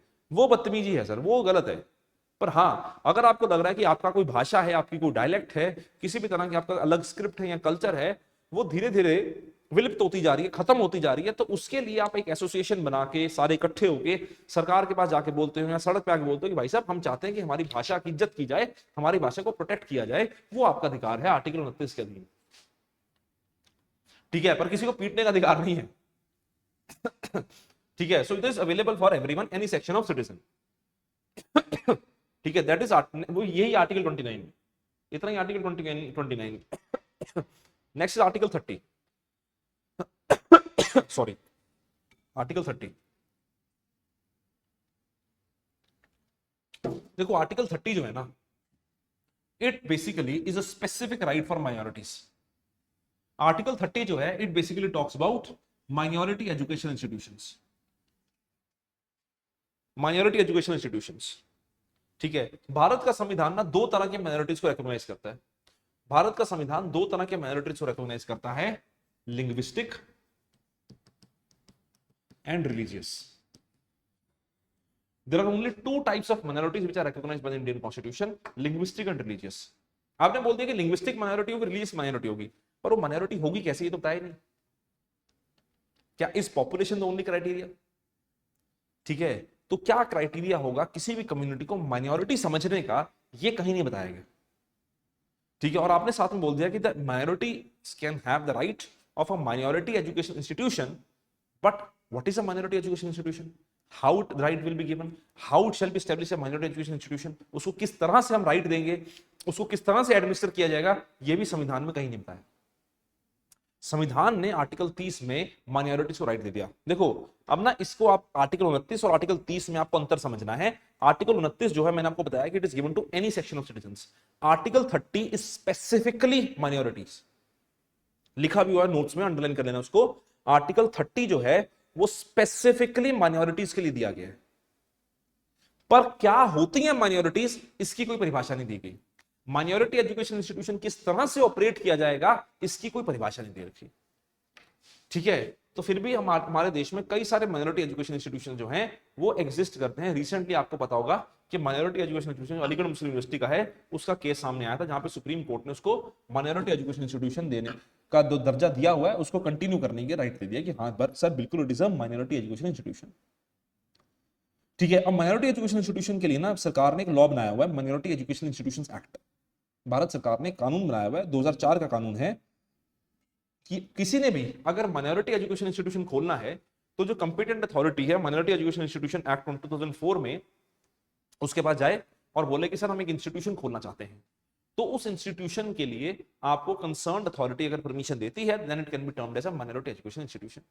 माइनॉरिटी एजुकेशन इंस्टीट्यूशन के पास ना कुछ बड़े इंपॉर्टेंट राइट्स होते हैं, माइनॉरिटी एजुकेशन इंस्टीट्यूशन के पास कुछ बड़े सिग्निफिकेंट राइट्स होते हैं। तो जब हम लोग बात करते हैं माइनॉरिटी एजुकेशन इंस्टीट्यूशन के कुछ राइट्स की, तो आपको यह समझना है कि माइनॉरिटी एजुकेशन इंस्टीट्यूशन के पास किस तरह के राइट्स हैं, that they have the right to choose their own admission policy, right. कि अगर अपन लोग माइनॉरिटी एजुकेशन इंस्टीट्यूशंस के राइट्स की बात कर रहे हैं कि अपनी admission policy, they have the right to make their own admission policy, they have the right to make their own admission policy. दूसरा, they have the right to choose their own curriculum. जो curriculum होता है, subjects होते हैं ना, ये भी अपने खुद डिसाइड करते हैं, ठीक है। जब अपन बात कर रहे हैं कि they have the right to make their own admission policy, इसका मतलब क्या हुआ कि जो नॉर्मल कन्वेंशनल रिजर्वेशन प्रोविजंस है ना वो इनके ऊपर एप्लीकेबल नहीं होती, ठीक है। तो जो नॉर्मल कन्वेंशनल रिजर्वेशन पॉलिसीज हैं, ना ही माइनॉरिटी एजुकेशन इंस्टीट्यूशन के ऊपर राइट टू एजुकेशन होता है, इनको राइट टू एजुकेशन भी फॉलो नहीं करना है, ना ही इनके पास इनको जो रिजर्वेशन का मैकेनिज्म है, रिजर्वेशन फॉर बैकवर्ड क्लासेस, वो भी नहीं देते। आर्टिकल 15(4), आर्टिकल 15 में कुछ फॉलो नहीं होता। रादर ओन एडमिशन पॉलिसी के अंतर्गत they can reserve seats for their own minority. तो ये अपनी माइनॉरिटी के लिए, जिस भी माइनॉरिटी एजुकेशन इंस्टीट्यूशन का स्कूल है, उनके लिए अपनी सीट्स रिजर्व कर सकते हैं, ठीक है। पर हाँ ये कंडीशन है कि वो एक मेरिटोरियस प्रोसेस होना चाहिए, ट्रांसपेरेंट मैकेनिज्म होना चाहिए, ओपेक नहीं हो सकता। सुप्रीम कोर्ट ने इस चीज के लिए अनुमति दी हुई है। और साथ ही साथ जो माइनॉरिटी एजुकेशन इंस्टीट्यूशंस होते हैं, जो माइनॉरिटी एजुकेशन इंस्टीट्यूशंस होते हैं, they have a fundamental right to, या fundamental right of property. Minority education institutions also have fundamental right of property, ठीक है। इनके पास फंडामेंटल राइट है प्रॉपर्टी का। इनकी प्रॉपर्टी सरकार ऐसा नहीं कि एक्वायर कर लेती है, अगर सरकार प्रॉपर्टी एक्वायर करने की बात करती है तो इनको एडिक्वेट कंपनसेशन देना पड़ता है, ठीक है, मार्केट अमाउंट देना पड़ता है। जमीन सरकार देगी सब्सिडाइज रेट पे, या जैसे भी सरकार ने डिसाइड करना है। सरकार फिर इनको हेल्प करने में लॉजिस्टिकल मदद भी करती है, बाकियों के साथ नहीं होता। माइनॉरिटी एजुकेशन इंस्टीट्यूशंस के साथ ये सारे राइट जो हैं ये सरकार को देने ही पड़ते हैं, और ये सारे राइट जो हैं ये मिलते हैं, ठीक है। This is what is the idea of article 29 of, sorry, article 30 of the Indian constitution. बात समझ में मेरी, हाँ या ना? Next is article 32। नहीं sir, minority institutions, minority institutions. Next is article 32।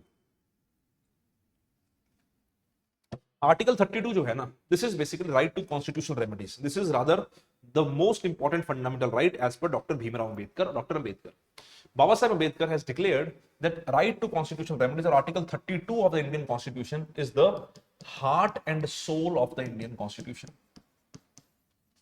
What is the heart and soul of the Indian constitution? Dr. Ambedkar has stated that heart and soul of the Indian constitution is article 32 of the Indian constitution. ठीक है। अब इसका मतलब क्या होता है कि article 32 में क्या कहा गया। आर्टिकल 32 का मतलब क्या है? Article 32 basically gives certain kind of writ jurisdiction, writ powers. मतलब क्या है? आर्टिकल 32 ये कहता है कि if under any circumstance the state tries to intervene or the state tries to infringe into your fundamental rights, then the individuals have the power that they can directly approach the Supreme Court of India. कि अगर कभी भी किसी भी समय के ऊपर सरकार आपके फंडामेंटल राइट्स में इंफ्रिंजमेंट करती है या उनको वायलेट करने की कोशिश करती है, तो आपके पास अधिकार है कि आप सीधा सुप्रीम कोर्ट जा सकते हैं। इसको अपन बोलते हैं right to constitutional remedies, writ jurisdiction. ठीक है, और सुप्रीम कोर्ट ड्यूटी बाउंड है आपकी बात को सुनने के लिए। सुप्रीम कोर्ट कैन नॉट से नो।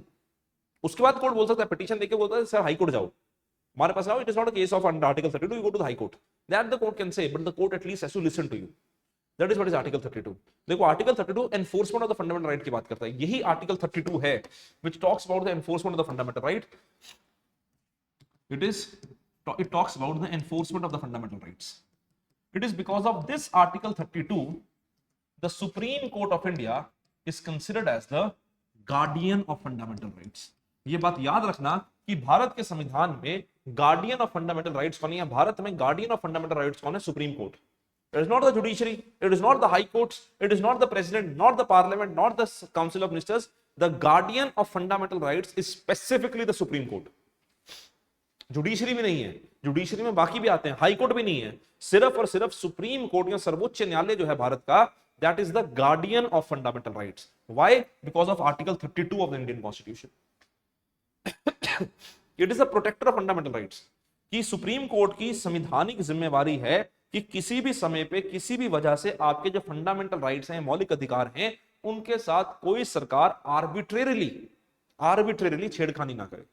अगर तो सरकार के पास परमिशन है, पावर है, तो सरकार कर सकती है। अगर कहीं पर रिस्ट्रिक्शन लगाने की सरकार के पास पावर है, सरकार लगा सकती है। ये नहीं है कि कॉन्स्टिट्यूशनल पावर है सरकार के पास रिस्ट्रिक्शन लगाने की, आप फिर भी कोर्ट चले जाओ कि सरकार ने कैसे छेड़ दिया।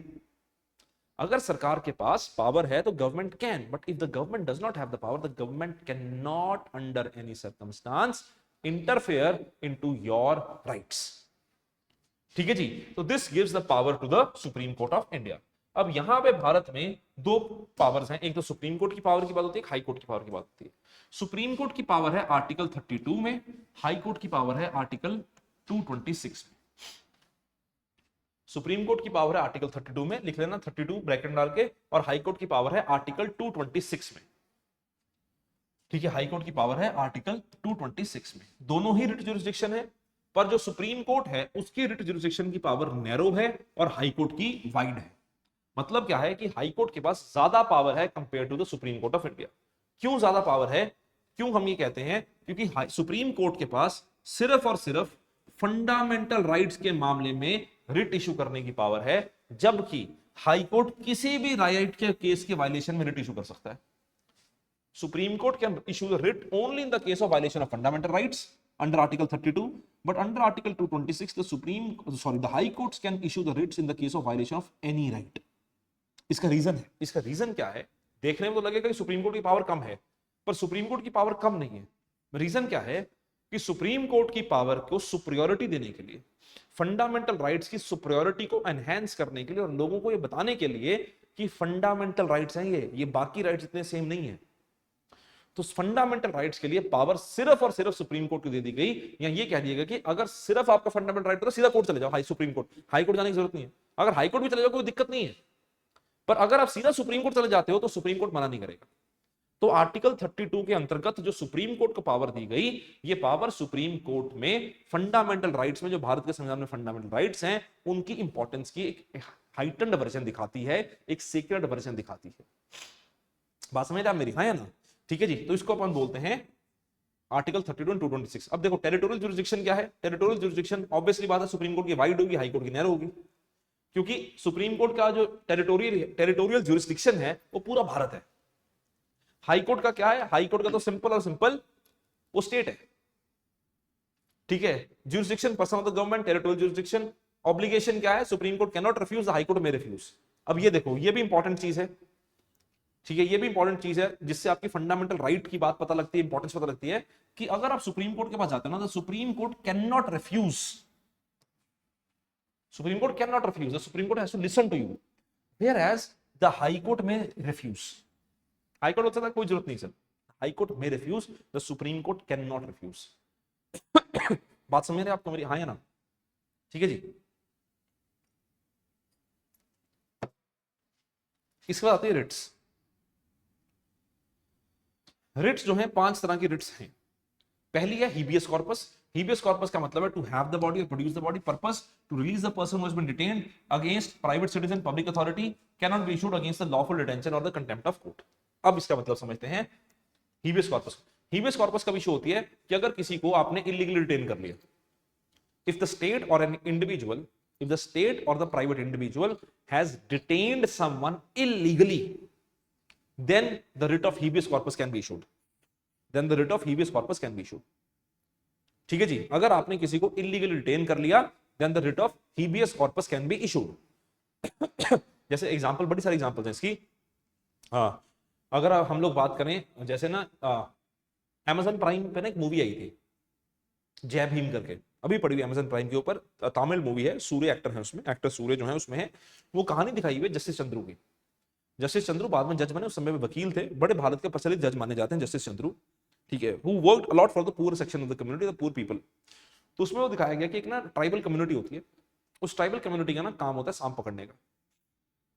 तो उसमें ना एक आदमी पे चोरी का इल्जाम लगा देते हैं अमीर लोग, और उसने चोरी की भी नहीं होती। ठीक है, वो जाता है घर में सांप पकड़ने के लिए, वहां से निकल आता है, उसने चोरी की भी नहीं होती, फिर भी उसके ऊपर इल्जाम लग जाता है, और पुलिस उसको डिटेन कर लेती है, और डिटेन करते हुए ना इन्वेस्टिगेट करते हुए पीट पीट के मार देती है, वो मर जाता है। और उसको फिर पुलिस दफना भी देती है, और उसकी वाइफ रोज पुलिस के पास आती है पूछने के लिए, वो बताते भी नहीं उसको। तो अल्टीमेटली कोई उसकी वाइफ को लेकर जाता है जस्टिस चंद्रू के पास, जो समय में वकील थे, और फिर justice Chandru Madras high court में फाइल करते हैं writ of habeas corpus to produce the body, और फिर जाके सारा केस खुलता है कि भैया उसको मार के दफना भी दिया हुआ है। ठीक है, तो अगर आप किसी को भी इलीगली डिटेन करते हो, उस समय के ऊपर रिट ऑफ हेबियस कॉर्पस जो है वो इशू किया जा सकता है। ठीक है, रिट ऑफ हेबियस कॉर्पस इतना इंपॉर्टेंट रिट है कि अब तो यह कह दिया गया है कि किसी भी सर्कमस्टांस में, चाहे भारत में नेशनल इमरजेंसी क्यों ना लगी हो, हेबियस कॉर्पस का रिट कभी भी भारत में खत्म नहीं किया जा सकता। ठीक है, 44th अमेंडमेंट एक्ट में इन्होंने बोल दिया था कि चाहे भारत में नेशनल इमरजेंसी लगी हो, हेबियस कॉर्पस आप कहीं नहीं लेके जा सकते। So it is always present to, और it is always given to the citizens of India irrespective of the circumstances. ठीक है, दूसरा होता है मैंडेमस। मैंडेमस का मतलब होता है वी कमांड। मैंडेमस का मतलब होता है we command to secure performance of public duties by the lower court, tribunal और public authority issued against public officials, corporations, lower courts, cannot be issued against private bodies, president and chief justice of India. अब ना जितना भी अब ये मुद्दा आया ना, रिसेंटली गवर्नर की बात का सुप्रीम कोर्ट ने जजमेंट दी तमिलनाडु केस में, और उसके बाद उपराष्ट्रपति ने जो अपनी व्यक्त की हैं भावनाएं, उसमें ये मैंडेमस का मुद्दा है कि सुप्रीम कोर्ट ऑफ इंडिया ने बोल दिया कि governor has to sign the bill, और the governor has only few powers, he does not enjoy veto power. ये नहीं कि बिल रख के बैठ गए, और अगर उसके पास पावर आई है तो उन्होंने बोला कि साइन करेगा 3 महीने में, बात खत्म कर, या 1 महीने का टाइम दिया, किसी केस में 3 महीने, किसी केस में 1 महीने, बात खत्म कर। सुप्रीम कोर्ट के में ये बोल दिया। अब वाइस प्रेसिडेंट ऑफ इंडिया ने बोला कि क्या भारत का, अब ना उन्होंने प्रेसिडेंट को ऑर्डर नहीं दिया, उन्होंने प्रेसिडेंट के लिए ऑब्जर्व किया कि यार प्रेसिडेंट भी टाइम लिमिट को फॉलो करे, प्रेसिडेंट भी इसके ऊपर कर सकता है। अब भारत के वाइस प्रेसिडेंट ने यह कहा कि now will the supreme court of India issue a writ of mandamus, और will the supreme court of India command the president of India. ठीक है, क्योंकि इस चीज को आपने समझना है कि writ of mandamus can not be issued against the president, और कोर्ट ने इशू नहीं की है। कोर्ट ने राष्ट्रपति को नहीं कहा, कोर्ट ने कहा राष्ट्रपति भी समझे इस बात को। कोर्ट ने यह नहीं कहा कि राष्ट्रपति भी बाध्य है। हालांकि गवर्नर के लिए आर्टिकल 142 का यूटिलाइजेशन हुआ है, गवर्नर के लिए use article 142।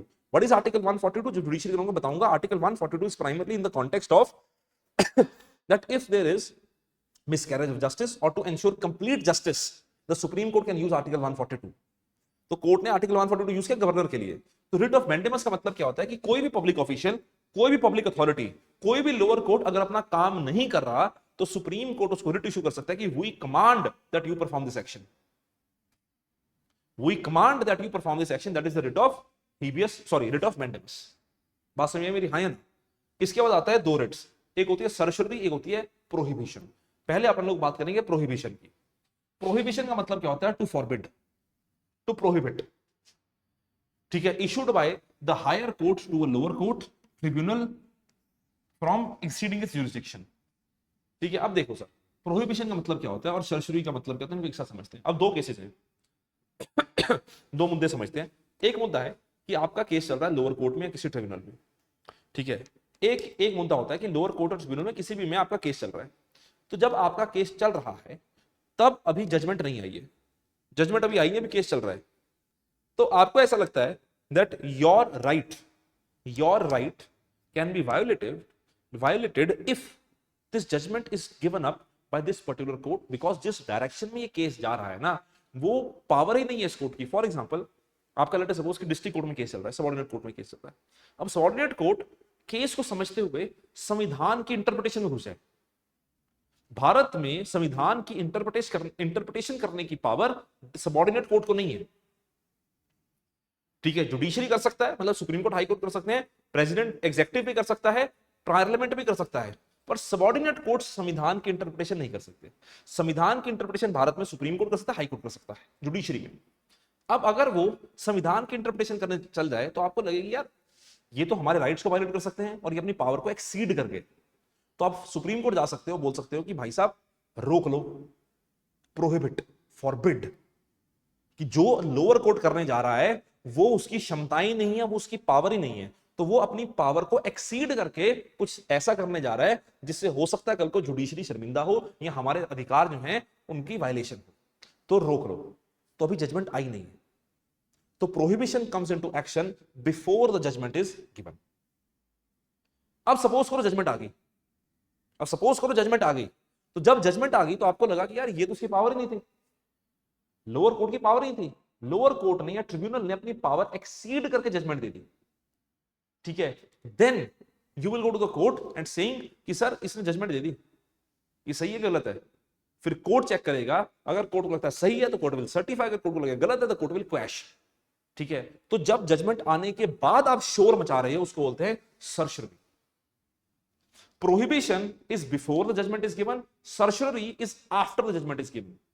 So prohibition is a preventive writ, whereas certiorari is a preventive plus curative writ, or rather it is a curative plus preventive writ. So it is a curative plus preventive writ.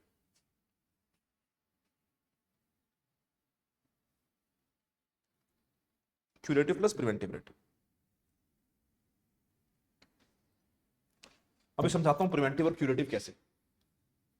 Prohibition, why it is a preventive rate, prohibition को हमने preventive rate क्यों कहा? क्योंकि prohibition हमने कहा prevent, it is preventing, preventive rate क्यों कहा हमने प्रोहिबिशन को? कि प्रिवेंट कर रहा है कि आपके अधिकार वायलेट ना हो, ठीक है। और जो लोअर कोर्ट्स हैं, ट्रिब्यूनल्स हैं, वो पावर को एक्सीड ना करें, प्रिवेंट कर रहे हैं। और अपन लोग ने सर्जरी को प्रिवेंटिव और एंड क्यूरेटिव क्यों कहा? प्रिवेंटिव एंड क्यूरेटिव उसको इसलिए कहा गया कि सर वो पहली बात तो क्योर कर रहा है जो गलती हुई, और फिर फर्दर प्रिवेंट कर रहा है कि दोबारा ना हो, इसलिए surgery is curative plus preventive rate. बात समझ में मेरी? हाँ या ना? ऑनलाइन फटाफट बता दो, अगर डाउट है तो पूछ लो, नहीं तो नो लिख दो।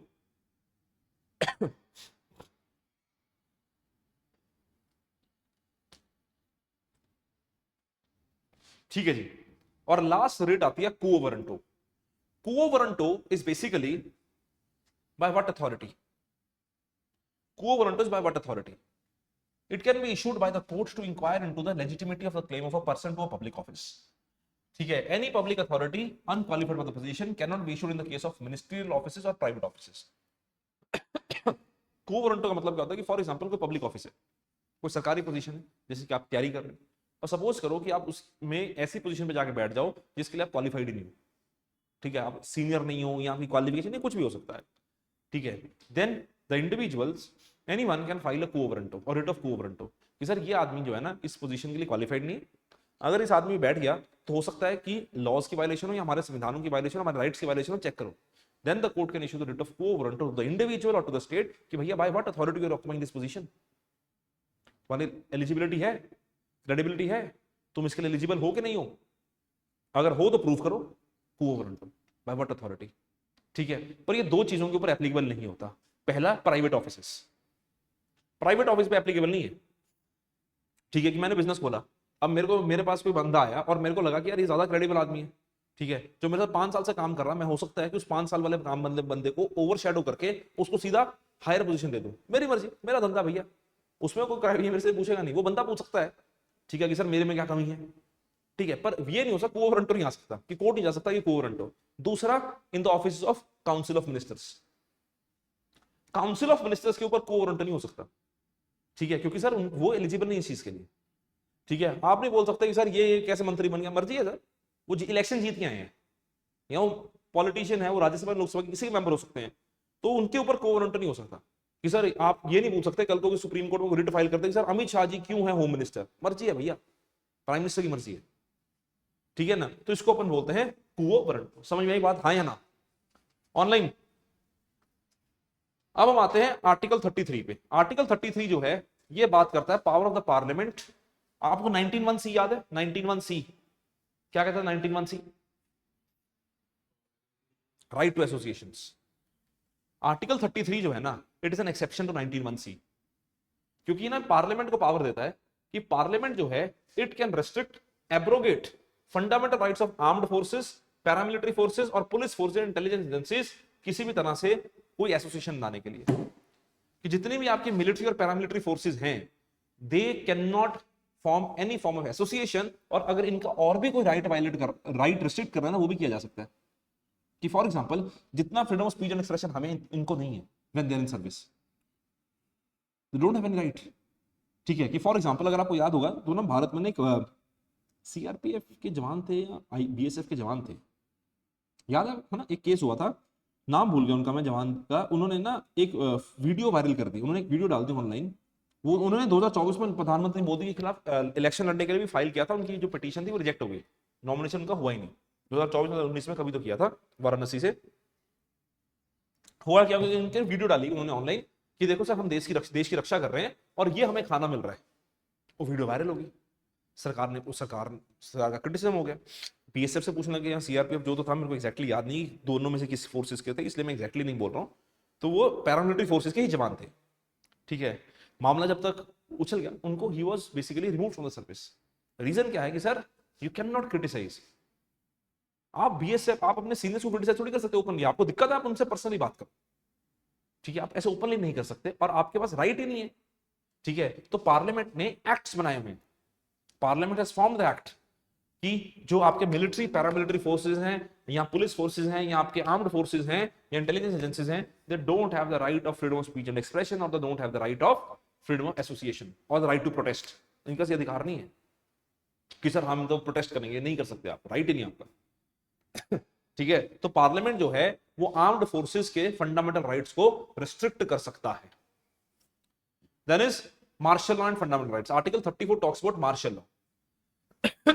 देखो भारत में कभी लगा नहीं मार्शल लॉ, तो हमें पता नहीं कि इसकी एग्जैक्ट एप्लीकेशन क्या होती है, पर यह है कि मार्शल लॉ बेसिकली ये कहा जाता है, इसकी कोई डेफिनेशन भी नहीं है, इसमें लिखा भी होगा इट इज नॉट डिफाइंड, लिखा हुआ ना, ठीक है ना, इट इज नॉट डिफाइंड, है ना, ये लिखा हुआ देखो, सेकंड पॉइंट है martial law is not been defined.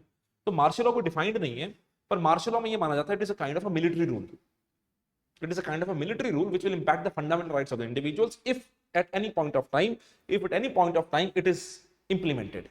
अगर कभी लगाया जाता है तो it can impact the fundamental rights of the citizens, पर हमें नहीं पता कि इसका फर्दर इंपैक्ट क्या होगा, क्योंकि आज तक ये कभी भारत में लगा ही नहीं, पर स्टिल दिया हुआ है हमारे फंडामेंटल राइट्स में, ठीक है। और लास्ट आता है आर्टिकल 35।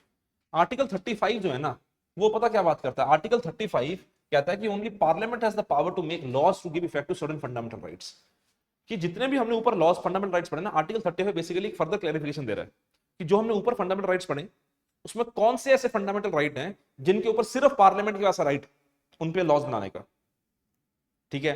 तो जिन राइट्स में सिर्फ पार्लियामेंट के पास लॉ बनाने का राइट है ना, उनको ये फर्दर एक आर्टिकल में लिख देता है कि भैया ऊपर अगर कंफ्यूजन है ये देख लो कि पार्लियामेंट की पावर है, ठीक है। जैसे फॉर एग्जांपल हमने पढ़ा कि आर्टिकल 16 में हमने पढ़ा, या आर्टिकल 23 हमने पढ़ा, या आर्टिकल 34 हमने पढ़ा, आर्टिकल 33 हमने पढ़ा कि ये इनमें सिर्फ और सिर्फ पार्लियामेंट की पावर है, स्टेट की पावर नहीं है, स्टेट लेजिस्लेचर की पावर नहीं है। तो आर्टिकल 35 कहता है कि भैया ये आर्टिकल्स हम दोबारा लिख रहे हैं, इन आर्टिकल्स में लॉ बनाने की पावर सिर्फ और सिर्फ पार्लियामेंट की है। अगर ऊपर कोई डाउट है ये पढ़ लो, सब क्लियर हो जाएगा। राइट, तो this is it with respect to the fundamental rights of the Indian constitution. ठीक है जी, कोई डाउट इसमें किसी को?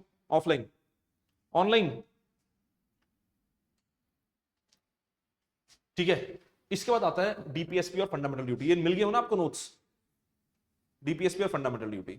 अब डीपीएसपी या फंडामेंटल ड्यूटी में इसमें ना कुछ समझाने वाला नहीं, इसमें आपको बता रहा हूं कि आपने पढ़ना क्या है। डीपीएसपी और फंडामेंटल, डीपीएसपी जो है वो that is part 4 article 36 to 51 of the Indian constitution. इसमें आपने मेजरली चीजें क्या पढ़नी है जो प्रीलिम्स पर्सपेक्टिव से इंपॉर्टेंट है। पहली चीज तो ये है प्रीलिम्स पर्सपेक्टिव से इंपॉर्टेंट कि डीपीएसपी जो है it basically embodies the concept of welfare state. ठीक है, कि भारत में जो वेलफेयर स्टेट का कॉन्सेप्ट है वो डीपीएसपी में से निकल के आता है। ठीक है, कि अगर आपको बाय चांस पेपर में आ जाता है that which of the following talks about the welfare state, it is DPSP, पहली चीज।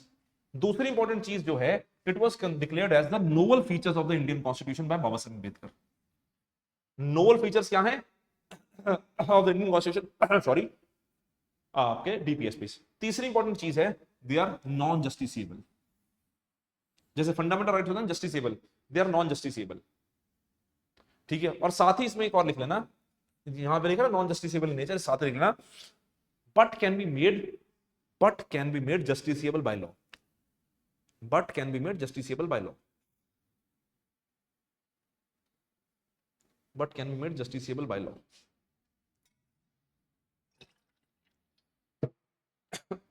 देखो डीपीएसपी का ना मेजर फंक्शन क्या होता था, डीपीएसपी का मेजर रोल क्या था कि जब डीपीएसपी की डिस्कशन होती थी कॉन्स्टिट्यूएंट असेंबली में, तो ये बात की गई कि फंडामेंटल राइट्स जो है ना वो तो सरकार की पावर को रिस्ट्रिक्ट कर रहे हैं, फंडामेंटल राइट्स सरकार की पावर को रिस्ट्रिक्ट कर रहे हैं, पर लोगों के वेलफेयर के लिए भी तो काम करना है।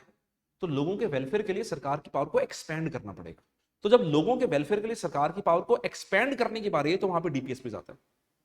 तो इस चीज का ध्यान रखना कि डीपीएसपी जो है ना वो सरकार की पावर को बढ़ा रहे हैं। They are basically enhancing the power of the legislature and executive for the welfare of the people.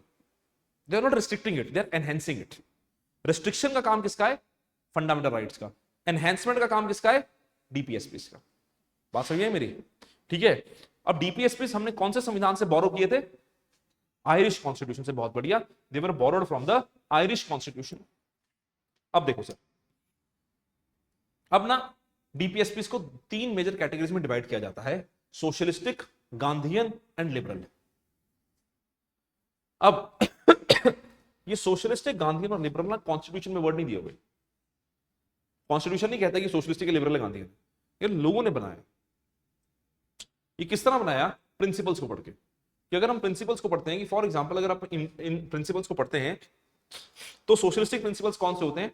जो गरीबों के लिए, welfare of the few, welfare of the citizens के लिए, या फिर आपका एससी एसटीज के लिए, इकोनॉमिकली बैकवर्ड के लिए, इनके लिए काम करते हैं, वो सोशलिस्टिक होते हैं। तो जितने भी आपको प्रिंसिपल्स इस प्रकार के दिखेंगे वो सोशलिस्टिक प्रिंसिपल्स हैं। To create social order for promotion, minimise inequalities, ठीक है, distribution of lively, equitable distribution of resources, ये सारे जो हैं ये आपके सोशलिस्टिक प्रिंसिपल्स हैं। गांधीयन प्रिंसिपल्स कौन से होते हैं? गांधीयन प्रिंसिपल्स वो हैं जैसे कि फॉर एग्जांपल अपन लोग बात करें पंचायती राज इंस्टीट्यूशंस की, ठीक है, काउ स्लॉटर के बैन, कैटल के जो स्लॉटर होता है उसके बैन की, या फिर हम बात करें बैन ऑफ इंटॉक्सिकेंट्स की। तो जितने भी ऐसे प्रिंसिपल्स हैं, कॉटेज इंडस्ट्रीज की, जितने भी ऐसे प्रिंसिपल्स हैं वो लिबरल, वो गांधीयन हो जाएंगे। ठीक है, जितने भी ऐसे प्रिंसिपल्स हैं वो गांधीयन हो जाएंगे। ठीक है, तो मैं आपको ये समझा रहा हूं कि आपको ना पेपर में आर्टिकल्स तो शायद ना ही पूछे, पर आपसे ये वो पूछ सकते हैं कि which of the following are liberal principles और सोशलिस्ट प्रिंसिपल, गांधीयन प्रिंसिपल्स। आप उनको आइडेंटिफाई कैसे करना है? आइडेंटिफिकेशन इंपॉर्टेंट है। ठीक है, तो ऐसे प्रिंसिपल्स जो इनइक्वालिटी की बात करें, इकोनॉमिक इनइक्वालिटी की, कंसंट्रेशन ऑफ वेल्थ को खत्म करने की बात करें, free legal aid to poor की बात कर रहे हैं, ऐसे सारे प्रिंसिपल सोशलिस्टिक प्रिंसिपल्स हैं। जो प्रिंसिपल्स गांधीयन फिलॉसफी की बात करते हैं, जैसे कि Panchayati Raj being one, banning of cow slaughter being another, banning of cow slaughter being another, then third मैंने अभी आपको बताया कॉटेज इंडस्ट्री। ठीक है, ऐसे जो प्रिंसिपल्स हैं वो गांधीयन प्रिंसिपल्स हैं। ठीक है, विलेज पंचायत या कोऑपरेटिव सोसाइटीज का प्रिंसिपल है, कॉटेज इंडस्ट्रीज का प्रिंसिपल है, cooperative society, SC ST promotion, banning of, prohibition of intoxicant, prohibit of cow slaughter, ये सारे जो हैं ये गांधीयन प्रिंसिपल हैं। उसके बाद अगर हम लिबरल प्रिंसिपल्स की बात करें, लिबरल प्रिंसिपल्स कौन से हैं? जो साइंटिफिक टेम्पर को, मॉडर्नाइजेशन को प्रमोट करते हैं, या फिर यूनिफॉर्मिटी ऑफ लॉ की बात करते हैं। ठीक है, मॉडर्न साइंटिफिक टेम्पर को प्रमोट करते हैं, यूनिफॉर्मिटी ऑफ लॉ की बात करते हैं, या इंटरनेशनलिज्म की बात करते हैं।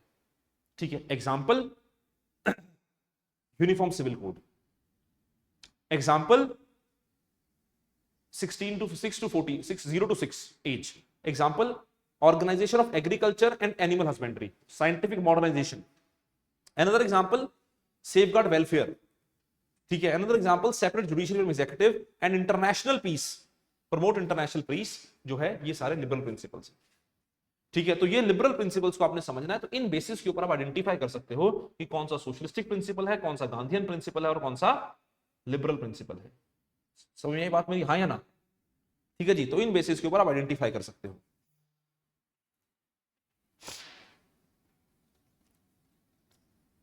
ठीक है, और ये आपका बेसिकली डाल दिया, डिफरेंस डाल दिया है कि what are the difference between fundamental rights and DPSPs. ये वैसे प्री में तो नहीं आएगा, फिर भी आप इसको एक बार पढ़ लेना, इसमें प्री में कुछ नहीं आएगा। This is not in pre context, this just has been added. ठीक है, but this is not being asked in the prelims. उसके बाद फंडामेंटल ड्यूटीज। फंडामेंटल ड्यूटीज क्या होते हैं? Fundamental duties basically is part 4A, article 51A, added by 42nd amendment act 1976। ठीक है, inspired by USSR constitution in India, 1976, added on the basis of Swaran Singh Committee recommendation. Added on the basis of Swaran Singh Committee recommendation. Originally 10 थे, अब 11 हो चुके हैं। Originally 10 थे, अब 11 हो चुके हैं। 11 fundamental duties, because 11th was added by 86th amendment. मैं बताई थी ना आपको पहले भी 51A के 11th fundamental duty, 86th amendment act. ठीक है, legal status again same, not enforceable but can be made enforceable by law. जैसा उसका है ना डीपीएसपी का, सेम, नॉट एनफोर्सेबल पर se but can be made enforceable by law. जैसे for example मैं आपको एग्जांपल बताता हूं कि कैसा लॉ। ये पहली फंडामेंटल ड्यूटी पढ़ो, to abide by the constitution and respect national flag and national anthem. ठीक है, इसके लिए लॉ बनाया गया national honours act. National honours act की अगर आप हमारे देश में पता ना आपको कि हमारे देश में हमें पता है कि यार नेशनल फ्लैग जो है उसकी रेशियो 3:2 की होनी चाहिए, लिखा हुआ है। अगर आप उसकी वायलेशन करते हो तो it is a violation of national honours act. National anthem है 52 सेकंड्स का होता है। ये नहीं आप उसमें आलाप लगा के उसको 1 मिनट 52 सेकंड्स का करते हो, 52 सेकंड नहीं, 52 सेकंड्स प्रिसाइज। ठीक है, नेशनल ऑनर्स एक्ट तो ऐसे नहीं दिया हुआ, पर ये दिया हुआ था तो इसके बेसिस के ऊपर लॉ बना के बोल दिया कि sir it is brought into implementation. तो it is not under implementation per se but can be brought into implementation if a law is made, right. उसी तरह बाकी फंडामेंटल ड्यूटीज दे रखी हैं, to protect noble ideas that inspired the freedom struggle, protect sovereignty, unity, integrity of India, to render national service when called upon to do so, promote common spirit of brotherhood amongst all Indians and renounce practices derogatory to women, preserve rich heritage of country's culture, protect national environment including forest, lake, wildlife, scientific temper, humanism, spirit of reform, abjure violence, move towards excellence and send children to the school from 6 to 14। ठीक है, अब ये आपको जैसे भी आप इसको याद करना चाहते हो, इसका निमोनिक बना के ये आपको देखना पड़ेगा अगर बाय चांस पेपर में आ जाता है तो। ठीक है जी, so that is it with respect to the fundamental duties ऐसे। ठीक है जी, तो आपको फंडामेंटल राइट्स, डीपीएसपी से फंडामेंटल ड्यूटीज खत्म हो गया। अब मंडे के लिए आपके नोट्स अपलोड हो गए पोर्टल के ऊपर, आज हो जाएंगे, मैंने दे दिए थे कल ही, आज कर देंगे लड़का अपलोड। तो मंडे को हम स्टार्ट करेंगे amendments and national emergency, sorry emergency provisions. ठीक है, तो अब हम मिलेंगे मंडे दोपहर को 2:15 बजे, right? Okay, online recording stop।